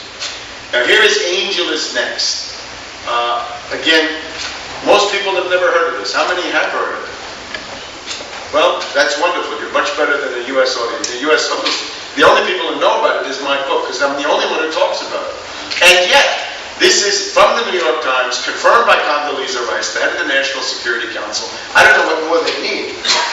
It is the rogue network ultimatum to Bush. In other words, it is the moment of the day when the coup faction, the actual perpetrators, the September criminals, the 9/11 makers, come out of the shadows a little bit and speak. And therefore, if you're serious about this, you grab hold of this with both of your hands and your teeth, and you don't let go, and you pull and pull and pull. If you pull that, you get them all. But the 9/11 Truth Movement, I don't know why, doesn't seem to like this. Partially because if you want to believe the simple version, right, the version that some people espouse, they say Bush did it, Bush knew. Bush knew is a contradiction in terms, right? Bush knew is an oxymoron. How can he know anything? He's a moron. Anyway, this is the coup faction speaking. They're saying, again, Air Force One is next. And it comes in accompanied by a series of code words and top secret signals that indicate that the people saying this are well ensconced at the top levels of the U.S. government. The CIA, the DIA, the NSA, the Pentagon, the Treasury, the Federal Reserve, why not? So they're threatening Bush. Now, what is it that they want him to do? This is now, to some degree, speculative, but I think we can put it together. And again, I'm basing this to some extent on things that have been published by Réseau Voltaire, the Voltaire Network of France, the DEBCA, which tends to express the views of the Mossad, if you know them, and then the Namakom, which is a KGB old boys group of Russia. So it comes in essentially with code words suggesting that the people who are making the threat might use the same code words to launch nuclear missiles.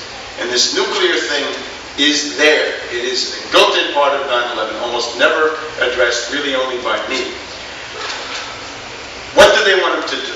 Well, they want him to go on television and say, Bin Laden, Bin Laden, Bin Laden, Al-Qaeda, Al-Qaeda, Al-Qaeda. They want him to attack Afghanistan and declare the war of civilizations on. And the implicit thing is, if you don't do it, Bush, using conventional means, we'll do it in a nuclear form, and we'll have the war of civilizations by nuking Tehran, Damascus, Baghdad, whatever it is. Nuclear missiles can do it. It is the threat of assassination coup, Cheney president, or if that should not work, we've got Warren Buffett at the Air Force Base here in Nebraska.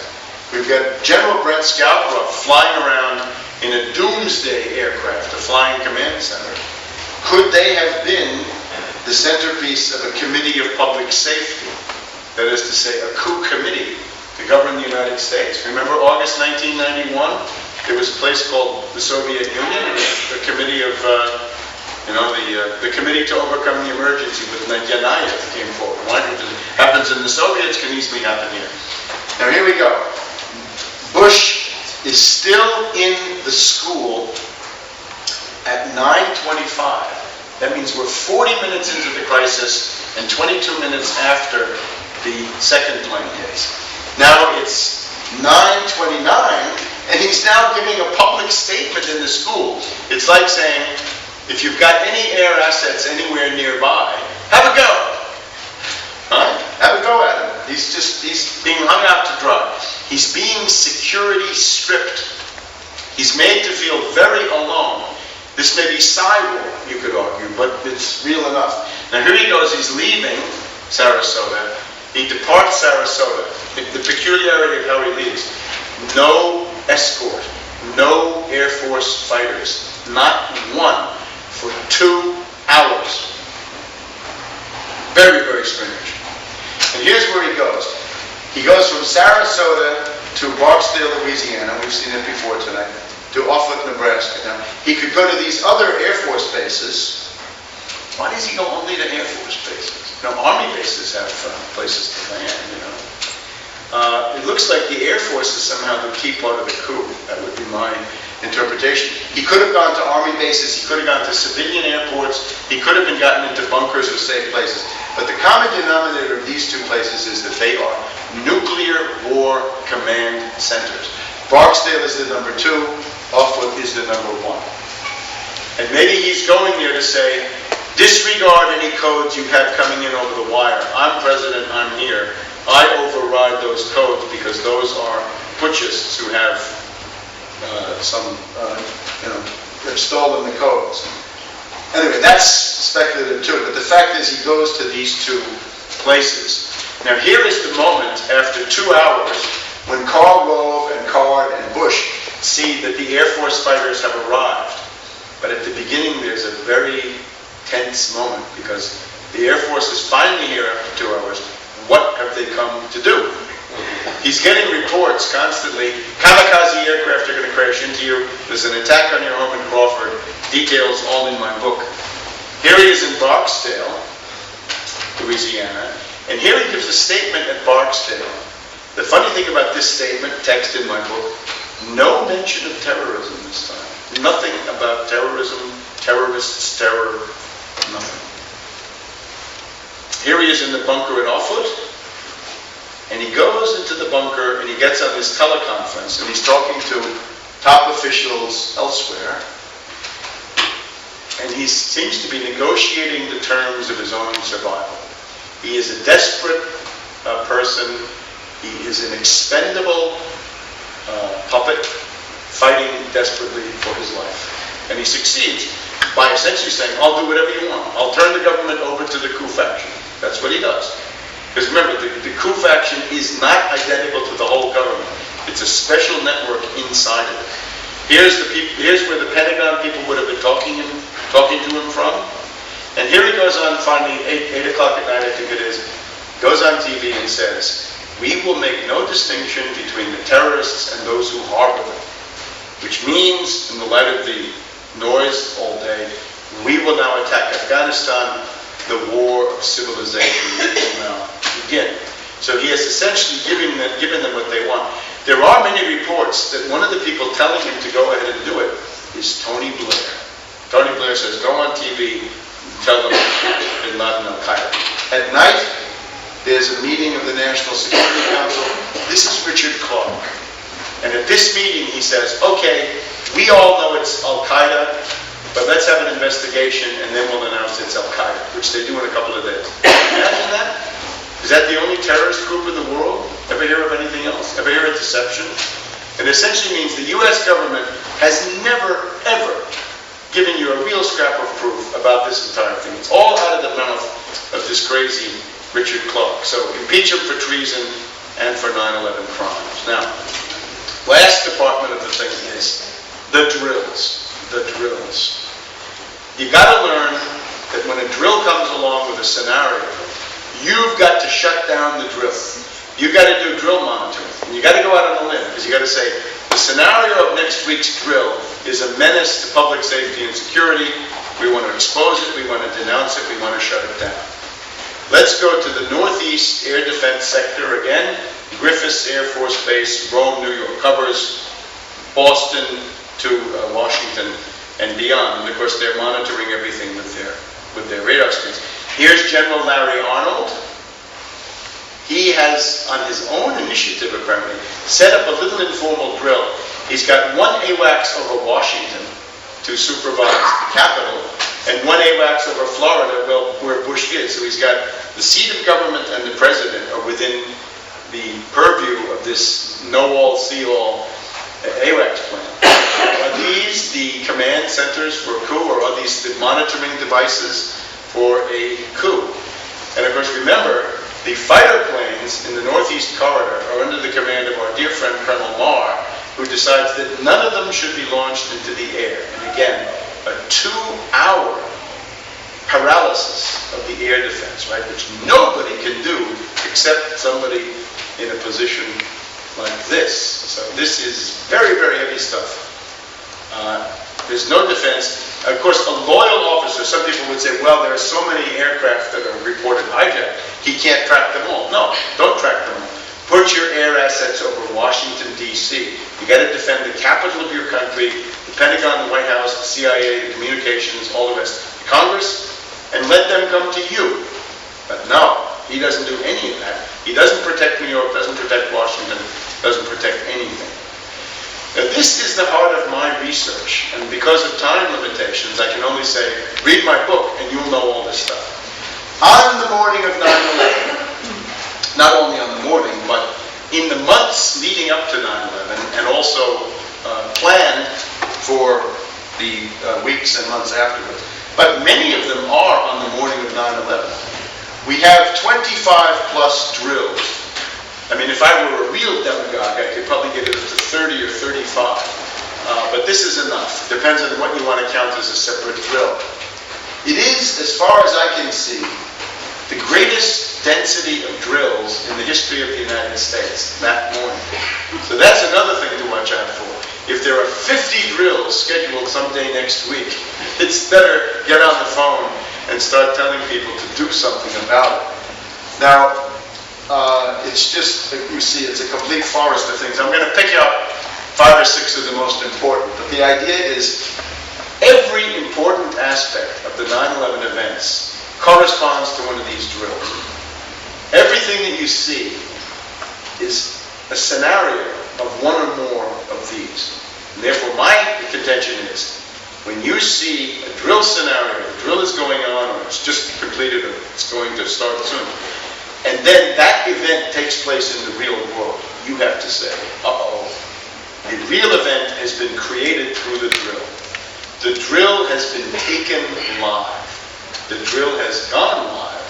The drill has been flipped live, as they say. Okay? Now, if you look at London, 7/7, wow, 3 drills going on. Not really going on. They've been completed during the springtime. Tony Blair actually talks about these. It's Atlantic Blue of the UK, Top Off 3 of the US, and Triple Play of Canada. And they all have the same scenario. Bombs in the London Underground at the same time that an important international conference is occurring in Great Britain. That would be the Glen Eagles group of 7. So when you see that, you've also got to assume that the effects may well have been created through the drills. Now remember, the drill is a way of getting something done. Under the cover of a legal drill, you make small changes, right? Instead of inert gas, you put in cyanide. Instead of a dummy bomb, you put in a real bomb. Instead of a pretend hijack, it's a real hijack. You'll see this again. From pretend to real. From fake reality to bloody reality. Of course, we also have this puzzling case of Peter Power, who goes on the BBC that night. He says, oh my gosh, my company was simulating bombs in those stations at those times. Somebody's calculated that the probability of what he asserts is 7.6 billion to 1. He seems to have made a wonderful career for himself. So I'm just very puzzled about Peter Power. I invite you to look into the matter more. He's on TV all the time. You see him, right? So here are now just a couple of the drills, right? Just to give you an idea of some of the main stuff. Northern Watch is not even a drill. This is the no-fly zone. One of the things that happens on 9/11 is that almost all the fighter planes that are usually kept in Boston to New York are sent away. Where are they sent? Northern Canada, Alaska, Iceland, Saudi Arabia, Turkey. Saudi Arabia, Turkey, because they're doing the illegal no-fly zone over Iraq. So, 6 planes from the base closest to Washington, right? This is right by Washington, are sent away from August to December. So, Langley Air Force Base, which is the critical one for Washington at least, is at 1/3 of normal strength. Now, the other thing you have to know is on this day, they're running fake hijackings. Fake hijackings are part of the drills. 2 or 3 of the drills have. At the height of the crisis, it's not 4 planes considered hijacking. It's something like 29. And these may well be civilian planes or military planes, real planes, flying around saying, I'm hijacked, I'm hijacked. Fake radar blips inserted on the screens of the people we've seen trying to make sense of this. And also other events that we don't know about. So it's not 4, it's something like 29. You cannot think of this day as being normal commercial aviation. It is not. It is a forest of drills, as you've seen.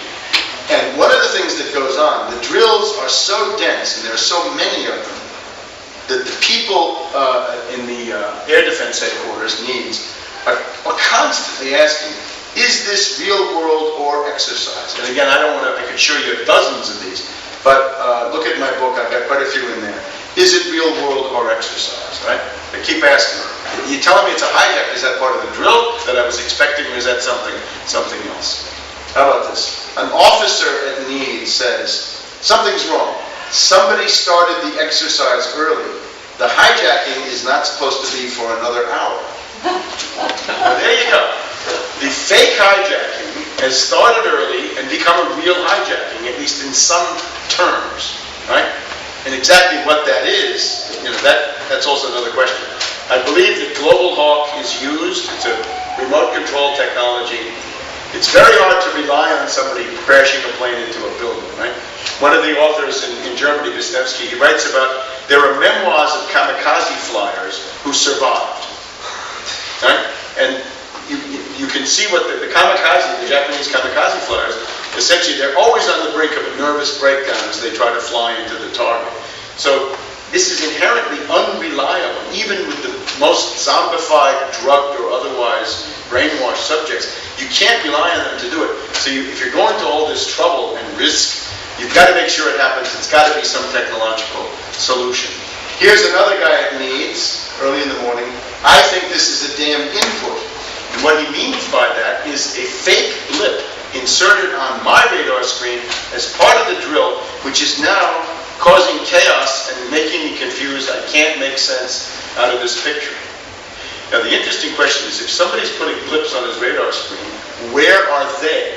What's the office that's putting in the blips? That should be investigated, wouldn't you think? Now remember again, strategic decapitation.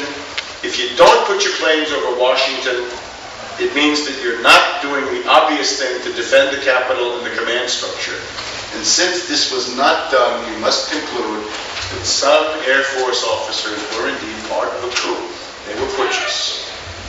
Here's an interesting one. Amalgam Virgo is one of the very few of these exercises. It may indeed be the only one, I'm not sure, that is ever mentioned in the Kane-Hamilton 9/11 Commission hearings. It's mentioned only in interim reports, I believe, not in the final report. So what's the scenario? A third world uninhabited aerial vehicle or cruise missile launched from a rogue freighter in the Gulf of Mexico or a barge in the Atlantic. Now, any cruise missile can be launched from the air, from the land, from the sea, or from underwater. Say under Lake Erie. How about a submarine in Lake Erie? Interesting idea. I believe this is what creates what you see at the Pentagon. An unmanned aerial vehicle of some kind launched to hit a land target. And that was done in 2001. And they're planning to do more hijacks in July. And they don't quite get around to that. So it's not clear whether that ever took place. This is the cover of the Amalgam Virgo guidebook. The Southeast Air Defense Command puts this one out. So it's counterterrorism, training for unconventional threat. and hopefully Bin Laden took statue from the drill. Now here's the amalgam Virgo for the coming year. A Delta 757 with real pilots, actors, actors for passengers, and FBI agents posing as terrorists through the hijacking. Now, we have no proof that Atta and company ever come near a plane, but if they did, I believe they were there thinking they were actors in a drill. It was they were double agents who'd been hired by actors to be a drill. And if you look at, because they thought they were going home, all kinds of indications, they thought they were going, Atta was going to go back to the discotheque and have a few gin and tonics that night, because that's, he probably had his charming hostess there. So they have all this. You think of these Muslim kids in the 7-7. There's this one guy who makes this film saying, you lot, you oppressors, you imperialists. I believe that's a training film. And they've said to him, listen, Sonny, you want to make 200 pounds in a day? Come and be an actor in our drill. And in order to be really realistic, if you were a real suicide bomber, you'd probably make a film. So let's have complete realism. Let's have you make the film. And then the poor kid doesn't realize that he's been duped into his own death warrant. Because then when he gets blown up somehow, the film is then available to incriminate him. And they treat that as a real film, even though it's a training film. And he thinks he's being an actor in a drill, but the drill goes live and he didn't know it. Let's see what else we have. Everyone participates. Don't get left out of the coup. And again, you can see this. It flies across Alaska, Canada. Plane flies to crash into the Capitol. How about that? That's the idea, right? The specifics can change. How about this one? Positive Force 2001. Planned for the springtime, and they claim called off. I mean, who knows if it was ever called off? What's the scenario? Terrorist group hijacks commercial airliner, flies it into the Pentagon. Police. Condoleezza says, oh, nobody ever dreamed they could use airplanes as projectiles. Well, I could go on now. If I had another hour, I could just fill the hour with other drills that they had along these same lines. How about this? This is building collapses. On September 11th. Again, it's happening and it comes real. Well, let's, not jump to conclusions, but it looks bad, doesn't it? Now, for those of you who are real 9/11 insiders, there's also this able danger thing with Stratus Ivy, Doorhop Galley, and Land Information Warfare Service, and we have the Proactive Preemptive Operations Group, P2OG. These are more or less official agent monitoring, agent supervision activities. The able danger is not good guys who are trying to catch terrorists. It's something like this. If you have a patsy and you give him $100,000 and you say, take this to the terrorist there in Oman, he may go to Monte Carlo and gamble it away. So you've got to supervise him, and the way you do that is with this data mining, along with other things. And that's what this is. So this is checking up on your patsies in the modern, information age to make sure that you're doing what you say. Because otherwise, the patsies are irresponsible, right? Some of them are psychotics. You've got to make sure that they're doing what you think they're doing. Now, the most scary of the whole thing, we're getting to the end, so don't despair. Global Guardian. What's the subject of Global Guardian? Armageddon. All-out thermonuclear war is being drilled that day. It's a Stratcom. It's going on that morning. And we've got Scoutcraft flying into Offutt on this Doomsday aircraft, the so-called Night Watch Looking Glass or Doomsday aircraft. Now, what does it mean? My friend General Ivashov was commanding in Moscow that day. He has confirmed, on the morning of 9/11, before a single airplane is hijacked, the sky is filled with B-1 and B-52 bombers, quite possibly carrying nuclear weapons, U.S. land-based missiles ready to go, U.S. ballistic submarines close to firing positions. So what is this tremendous panoply of deployment? It is similar to the Cuban Missile Crisis. And it is, of course, to intimidate Russia or China or anybody else who might decide to object to what is being done. The air is now filled with B-1 bombers, presumably with payloads. And this is well organized. Now, let me just jump ahead. Putin. At the center of 9/11 is the Bush-Putin telephone call. If your 9/11 book doesn't talk about the Bush-Putin telephone call, and mine, again, seems to be the only one, again, look again, because this is the heart of the matter. Bush says to Putin, guess what? We're seizing Afghanistan. Guess what? We're seizing bases in Central Asia. Those things that used to be part of the Soviet Union. Now remember, the Soviets fought for 10, 12 years to keep Afghanistan neutral, to keep the Anglo-Americans out. What if he had said, no, yet, I'll blow your head off. Don't you dare. Stay out of my sphere. Right? I wouldn't go to Mexico. You stay the hell out of Afghanistan. Well, this stuff flying around that day is to encourage him not to resist, because it's an ultimatum to Russia. We are taking Afghanistan. Now, this is a very intelligent person. And on this day, he could have blundered the world into World War III that day. That's why I have a thermonuclear mushroom cloud on my book cover. I don't have buildings falling down. That's the reason. The real stuff is here. And as time goes on, this becomes more and more obvious. Wouldn't you agree? We've just had World War III and all that. All right. Essentially what he says is, you want Afghanistan? Please take.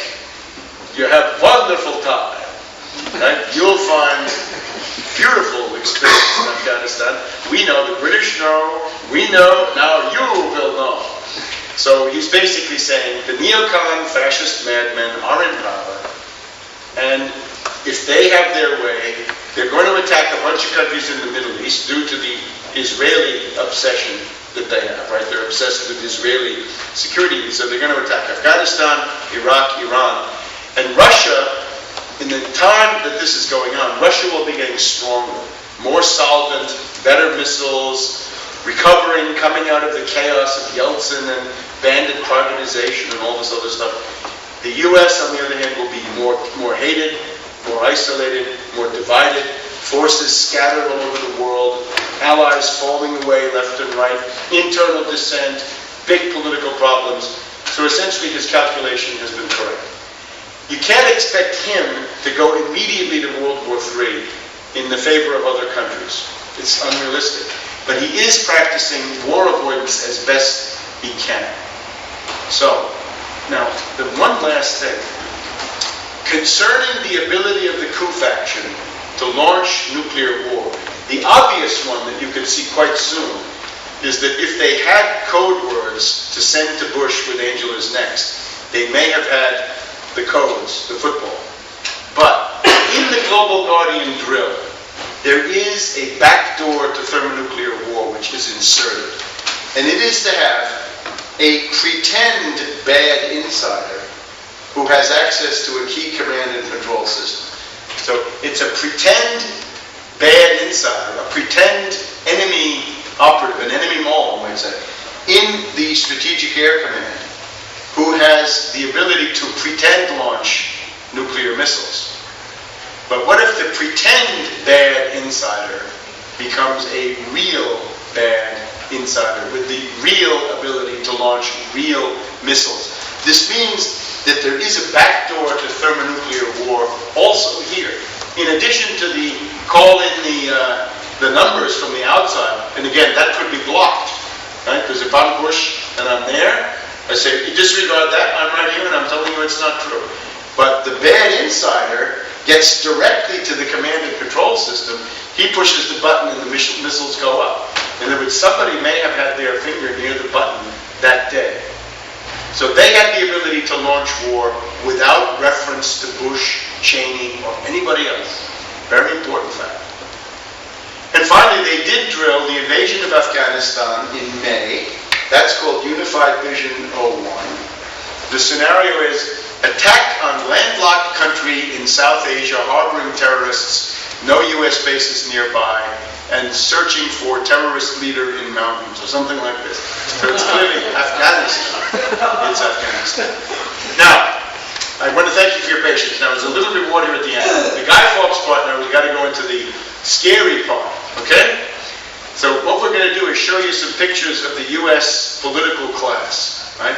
The hacks and thugs of U.S. politics. And we have to ask you again, do you want your future to be determined by these people? Are you content to have your country and your lives and your futures dragged into the abyss of war by these generally neocon fascist men?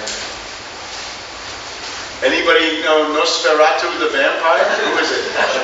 Chertoff. This is the Home Secretary, right? Homeland Security. It's him. This is the guy who brought you Katrina. He just brought you these forest fires in Southern California. Mrs. Pelosi promised to end the war in Iraq. She hinted she would impeach Bush. She promised to end wiretapping on us. And now she's voting for a wider war, refuses to impeach Bush, and is also voting for wiretaps and anything else Bush wants. So the Democratic Party, feckless, gutless, spineless, useless. This is a tremendous crisis. We can't go into it now, but the Democratic Party is in a huge crisis because of this kind of politician, an oligarch. She says, you are advocates, but I am a leader. Get her out of there. Oust her immediately. She shouldn't be Speaker of the House. Cindy Sheehan says she's going to run against this woman. I hope Cindy Sheehan runs a real vigorous, hard-hitting campaign to get rid of her, because that's what we need. And we're looking for 468 people to do the same thing. 435 seats in the House, 33 in the Senate. Run against all of them, give them a hard time, and maybe some of them will be kicked out. Mrs. Clinton is, of course, a warmonger. She's a neocon. There's no difference between her and Bush on Iran, except that she has said she would attack Iran sooner and better, because she can get European troops and European money that Bush can't get you. And on Iraq, as soon as Bush pulls one soldier out, which is happening now, there's no difference between her and Bush on Iraq either. Because she has said 75,000 will have to stay there until the cows come home. If you get her as president, 8 more years of Iraq war, unless the U.S. is destroyed in place, which is a bit hard to do. Mrs. Clinton, an absolute disaster. She is full of complacency and arrogance. I think she has fundamentally misjudged the mood of the Democratic Party primary voter, and we will get the news on that in January, less than 2 months from now. The Iowa caucuses and the New Hampshire primary will go on. I believe she has some very bad surprises waiting for her. I think she's made a fundamental mistake thinking she can run as a thinly veiled warmonger in the Democratic Party primaries, but of course I may be wrong. Now let's look at the conservative side. You know, we have a lot of very stuffy old conservatives in the U.S., the social conservatives, right, the family values types. They're very staid and very traditional, as you see here. This is Mayor Giuliani of New York, very attractive candidate, and he seems to make a habit of this kind of thing. Great social conservative, though. He's asking for the votes of the Christian fundamentalists, the family values people. So you can see that there is a big crisis in this entire thing.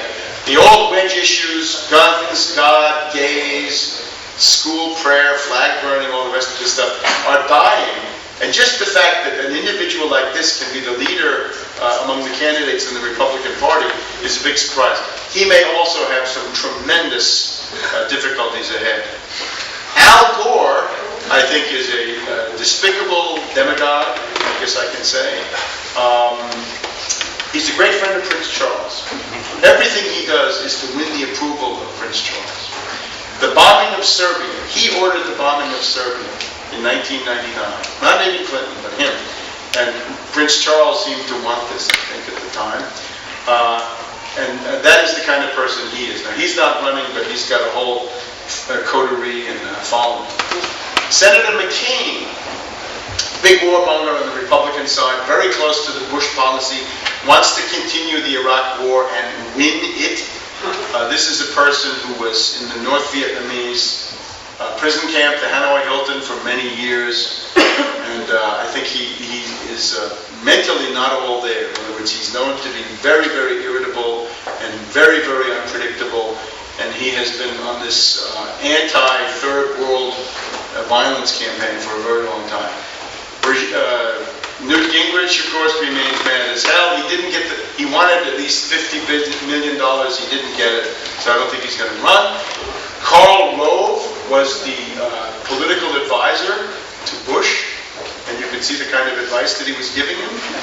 This is their view of the population. They basically thumb their nose at us. And of course, Bush, very strange idea of presidential decorum active here. And he manages to wrap it all in the flag. But I think the flag has been added to that picture later on. Scariest of all, Helicopter Ben Bernanke. He's the head of the Federal Reserve. They call him Helicopter Ben. There's even a Helicopter Ben action figure you can get for your kids at Christmas. What is it? He thinks, he has said, his idea of economics is if there's a depression, take bales of dollars and throw them out of a helicopter. People will get the money, go spend it, stimulate the economy, the depression will be over. And what he has started now, as you probably have seen, is an uncontrollable collapse of the US dollar. It is the death agony of the dollar. It's ironic because 9/11 was supposed to prevent the death agony of the dollar. I've always thought the main purpose of 9/11 is to fill the world with talk of terrorism, so that any country that wanted to dump the dollar could be described as terrorist, meaning North Korea, Iraq, now Iran. Chavez of Venezuela has been accused of being a clone of Al-Qaeda because he wanted to dump the dollar, and he is dumping the dollar. So this is an indication of their failure. As you well know, we are in a worldwide banking panic. It has no end. We are in the death agony of the dollar. It is a breakdown crisis. And one of the things that 9/11 Truth has to do is to branch out. We have got to create political alternatives to deal with a depression. This is a world economic depression of unprecedented severity. And it is the dying U.S. empire. 9/11 was not an act of force. It's an act of weakness. It's a desperate ploy to keep this crazy dollar empire going. It is a failure. You can see already what a failure it is. They may drag us into World War III, but they will never be able to stabilize the U.S. dollar. And that, of course, is what you've seen with Northern Rock. This is now the banking panic and ultimately the bread line, the Hoover Bill. This is our future. Unless we can create an alternative. Now here's an interesting scene. Obama, of course, is an utterly unprincipled, he's a very low-key, soft-spoken demagogue. He stands for absolutely nothing. He has called for the bombing of Pakistan, though. He wants to bomb Pakistan. How about that? Nice. This is called the politics of hope. The politics of hope and bombing Pakistan. Here's our friend Matt Dayton. He's a good Texan. He's down at the University of Austin, Texas. And he goes into this field of zombified individuals who are looking for, they think it's Mick Jagger. And he goes in there and completely changes the dynamic. Now that's an example of what any of you can do. As long as you've got strong ribs, because they're elbowing him like mad to try to get him to stop. If you've got strong ribs and some gumption, you can stand up and change the way things go. And finally, again, your war plan. Remember that when NATO intelligence set off those bombs in the Madrid subway, March of 2004, Aznar, the prime minister, neo-fascist, somebody who was a friend of Bush, wanted to declare himself dictator, caudillo, a new Franco, 40 more years of dictatorship with Aznar, except that the great Spanish people said no. 1/3 of Spain went into the streets. They didn't like Aznar's lying, and above all, they didn't like the fact that he wanted to make himself permanent dictator. Aznar wanted to call off the election. And instead, 2 million people in Madrid, similarly in other cities, said no. And it meant then that Aznar was out, Zapatero was in. And this is a country that has now escaped the parade of coffins coming back from Iraq. They got themselves out of it. And again, if you have a new event, Don't have the stupid American response. Have the intelligent, energetic Spanish response. Imitate those excitable Latin peoples a little bit, the Italians and the Spanish. Get out there and protest. Don't do the American 9/11 rollover routine. Impeachment, I must say, is a mass movement in the U.S. There are signs of life in the United States. Don't despair. Not all dead, not all catatonic, not all zombified, but rather impeachment everywhere. Check the lawns in any American suburb. Impeach him, impeach Bush, impeach Cheney, impeach both of them, impeach. All over the place. It is a true mass movement, and we of the 9/11 Truth Movement we've got to give it the extra bang for the buck that our issue gives, that no other issue gives. Webster, you know, the first step was taken when Kucinich got it through the Congress. What didn't block it? Yeah, It was going to go to the House Judiciary Committee to impeach Cheney, and it went through. Both sides voted, a majority voted, so it's with the House. Yeah, they voted, except they voted for it in bad faith. In other words, they voted for it to shunt it off into the committee. It was not a real vote. The Republicans, please, the Republicans did not vote for impeachment, except they seemed to. It's a parliamentary maneuver, don't be fooled. The problem with Kucinich is he has called for a high-profile congressional investigation of the B-52, we've heard about it, and 9/11, except that he hasn't done it. And Kucinich appears in these Democratic Party debates, and he keeps, for example, in the last Democratic Party debate, they asked him, you have been reported as somebody who has seen UFOs. Have you ever seen a UFO? And he said, yes, I have. It's a disaster. He should have said, well, Tim, the flying object I'm concerned about is not a UFO. It's the rogue B-52 with nuclear weapons on board and 6 people dead and one of them missing, and I want to know what Dick Cheney knows about it. Now, that would have been that would have blown the lid off the entire debate. Kucinich has gone in these debates. He's talked about the joys of vegetarianism. He's talked about UFOs. He's essentially discredited himself in many ways. Just, yeah. It's just feckless, though. It's not enough, and it's very late in the day. I would say to you, forget Kucinich in this sense. Kucinich is not a leader for you. Forget Kucinich, forget Gravel, forget Ron Paul. He has never said anything about 9/11 truth. What you must do is go and do it yourself. The only way there's ever going to be a 9/11 investigation or a 771 is you get into the parliament and you do it. You personally, not some member of a political class. In other words, get out of your head the idea that they have office and you don't. Get in there and fight for it. We may be on the verge of huge electoral tidal waves, right? Tsunami, landslides, because of hyperinflation, dollar crash, war. But if there's no candidate, you cannot benefit. You can't win it unless you're in it. So get in it. And the slogan of my tour, get active, or get radioactive. Those are your choices. So this is my book, and I thank you for your attention.